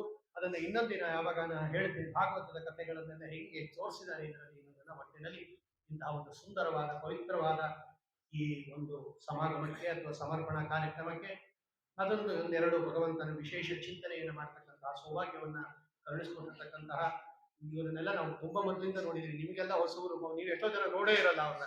ಆನ್ಲೈನ್ ಅಲ್ಲಿ ಬರೀ ಶಬ್ದಗಳು ಪ್ರಶ್ನೆಗಳೇ ಕೇಳ್ತೀರ. ಅವ್ರು ಹೆಂಗಿದ್ದಾರೆ ಅಂತಾನೂ ಗೊತ್ತಿಲ್ಲ, ಫೋಟೋ ಗಿಟ್ಟ ಹಾಕಿದಾರೋ ಇಲ್ಲ ಗೊತ್ತಿಲ್ಲ. ಒಟ್ಟಿನಲ್ಲಿ ನಾವು ಅವ್ರನ್ನ ತುಂಬಾ ವರ್ಷ ನಮ್ಮ ಏರಿಯಾದವರೇ ಅವರು, ಇಲ್ಲೇ ಇದ್ದವರು ಅವರು. ಆದ್ರೆ ಇಷ್ಟೊಂದು ಡಾಕ್ಟರ್ ಗೀಕ್ಟರೆಲ್ಲ ಬಂದಿರಲಿಲ್ಲ ಪಾಪ. ಅವ್ರು ಇನ್ನೂ ಪೇಷಂಟ್ ಆಗಿದ್ರು, ಈಗ ಅವ್ರು ಡಾಕ್ಟರ್ ಆಗಿದ್ದಾರೆ.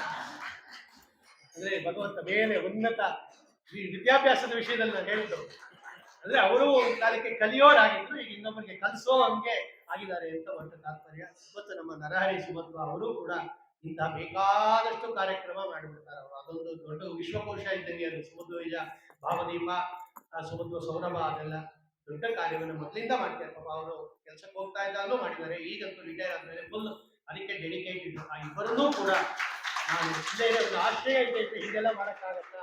ಒಂದು ನಿಮಗೆ ಆ ಕೋವಿಡ್ ಟೈಮಲ್ಲಿ ಯಾರು ಆಚೆ ಕಡೆ ಬರೋಂಗಿಲ್ಲ, ಆ ವರದಲ್ಲೇ ನೀವೆಲ್ಲ ಓದ್ಬಿಟ್ಟಿದ್ದೀರಿ. ಅಂದ್ರೆ ಒಂದು ಆಶ್ರಯ, ಒಂದು ಹೇಳ್ತಕ್ಕಂತಹ ಟೀಚರ್ ಇಬ್ಬರು ಸಿಕ್ಕಿದ್ದಾರೆ. ಅವರಿಬ್ಬರಿಗೂ ಕೂಡ ಹರಿವಾಯುಗಳು ವಿಶೇಷ ಅನುಗ್ರಹ ಮಾಡಿ ಮುಂದೆ ಹೀಗೆ ಮುಂದುವರಿಸಿ ಅಂತ ಮೊನ್ನೆ ಎಲ್ಲ ನೋಡಿದೆ ನಾನು ಇದರಲ್ಲಿ. ದಯವಿಟ್ಟು ಯಾವುದು ಬೇಕಾದ್ರೂ ಮುಂದುವರಿಸಿ. ವಿಶೇಷ ಹೆಣ್ಣು ಮಕ್ಕಳಿಗೋಸ್ಕರನೇ ಬೇಕಾದಷ್ಟು ಬರ್ಕೊಟ್ಟಿದ್ದಾರೆ. ಅಂತಹ ಒಂದು ಯಾವುದಾದ್ರೂ ಒಂದು ಇಟ್ಕೊಂಡು ಅದನ್ನು ಮುಂದುವರಿಸಿ, ಇದು ಹಿಂಗೆ ಈ ಒಂದು ಅಧ್ಯಯನ ಮುಂದುವರಿಯಲಿ ಅಂತ ಹೇಳಿ, ಯಶಸ್ಸಾಗಲಿ ಅಂತ ಹೇಳಿ, ಎಲ್ಲದಕ್ಕಿಂತ ಮುಖ್ಯವಾಗಿ ಈ ಒಂದು 5 ದಿವಸಗಳ ನಿಮ್ಮ ಸಾರ್ಥಕ. ಯಾಕೆಂದ್ರೆ ಅದು ಗುರು ಶಿಷ್ಯರು ಇಬ್ಬರೂ ಸೇರಿ ಮಾಡುವ ಒಂದು ಯಜ್ಞ. ಅದು ಆಚಾರ್ಯ ಪೂರ್ವ ರೂಪಂ ಅಂತೇವಾಸ್ಯುತ್ತರ ರೂಪಂ ವಿದ್ಯಾ ಸಂಧಿ ಪ್ರವಚನಗಂ ಸಂಧಾನಂ ಅನ್ನತ್ತೆ ಉಪನಿಷತ್. ಅಂದ್ರೆ ಅವರಿಬ್ಬರು ಸೇರಿ ಮಥನ ಮಾಡಿ ಆ ಭಗವಂತನನ್ನ ಸ್ತೋತ್ರ ಮಾಡುವುದು ಒಂದು ಯಜ್ಞ. ಈ ನಿಮ್ಮ ಜ್ಞಾನ ಯಜ್ಞ ಹರಿವಾಯುಗಳಿಗೆ ಪ್ರೀತರಾಗಲಿ. ಜಗನ್ನಾಥದಾಸರ ಅಂತರ್ಯಾಮಿಯಾಗಿರ್ತಕ್ಕಂತಹ ಜಗನ್ನಾಥ ವಿಠಲ ಶಬ್ದ ವಾಚ್ಯನಾಗಿರ್ತಕ್ಕಂತಹ ಅವರ ಉಪಾಸ್ಯಮೂರ್ತಿಯಾಗಿರ್ತಕ್ಕಂತಹ ನರಸಿಂಹದೇವರು ವಾಯುದೇವರ ಮುಖಾಂತರ ಇದನ್ನು ಸ್ವೀಕಾರ ಮಾಡಿ ನಿಮ್ಮ ಎಲ್ಲರಿಗೂ ಕೂಡ ಅದನ್ನು ಅನುಗ್ರಹ ಮಾಡಲಿ. ಧ್ಯೇಯತಾಂ ಸದಯೇ ಹೃದಯೇ ಕಮಲಾ ಮಹಿಳೇನ ಪುರುಷೇಣ. ಶ್ರೀಕೃಷ್ಣಾರ್ಪಣವಸ್ತು, ಶ್ರೀಮದ್ವೇಷಾರ್ಪಣವಸ್ತು.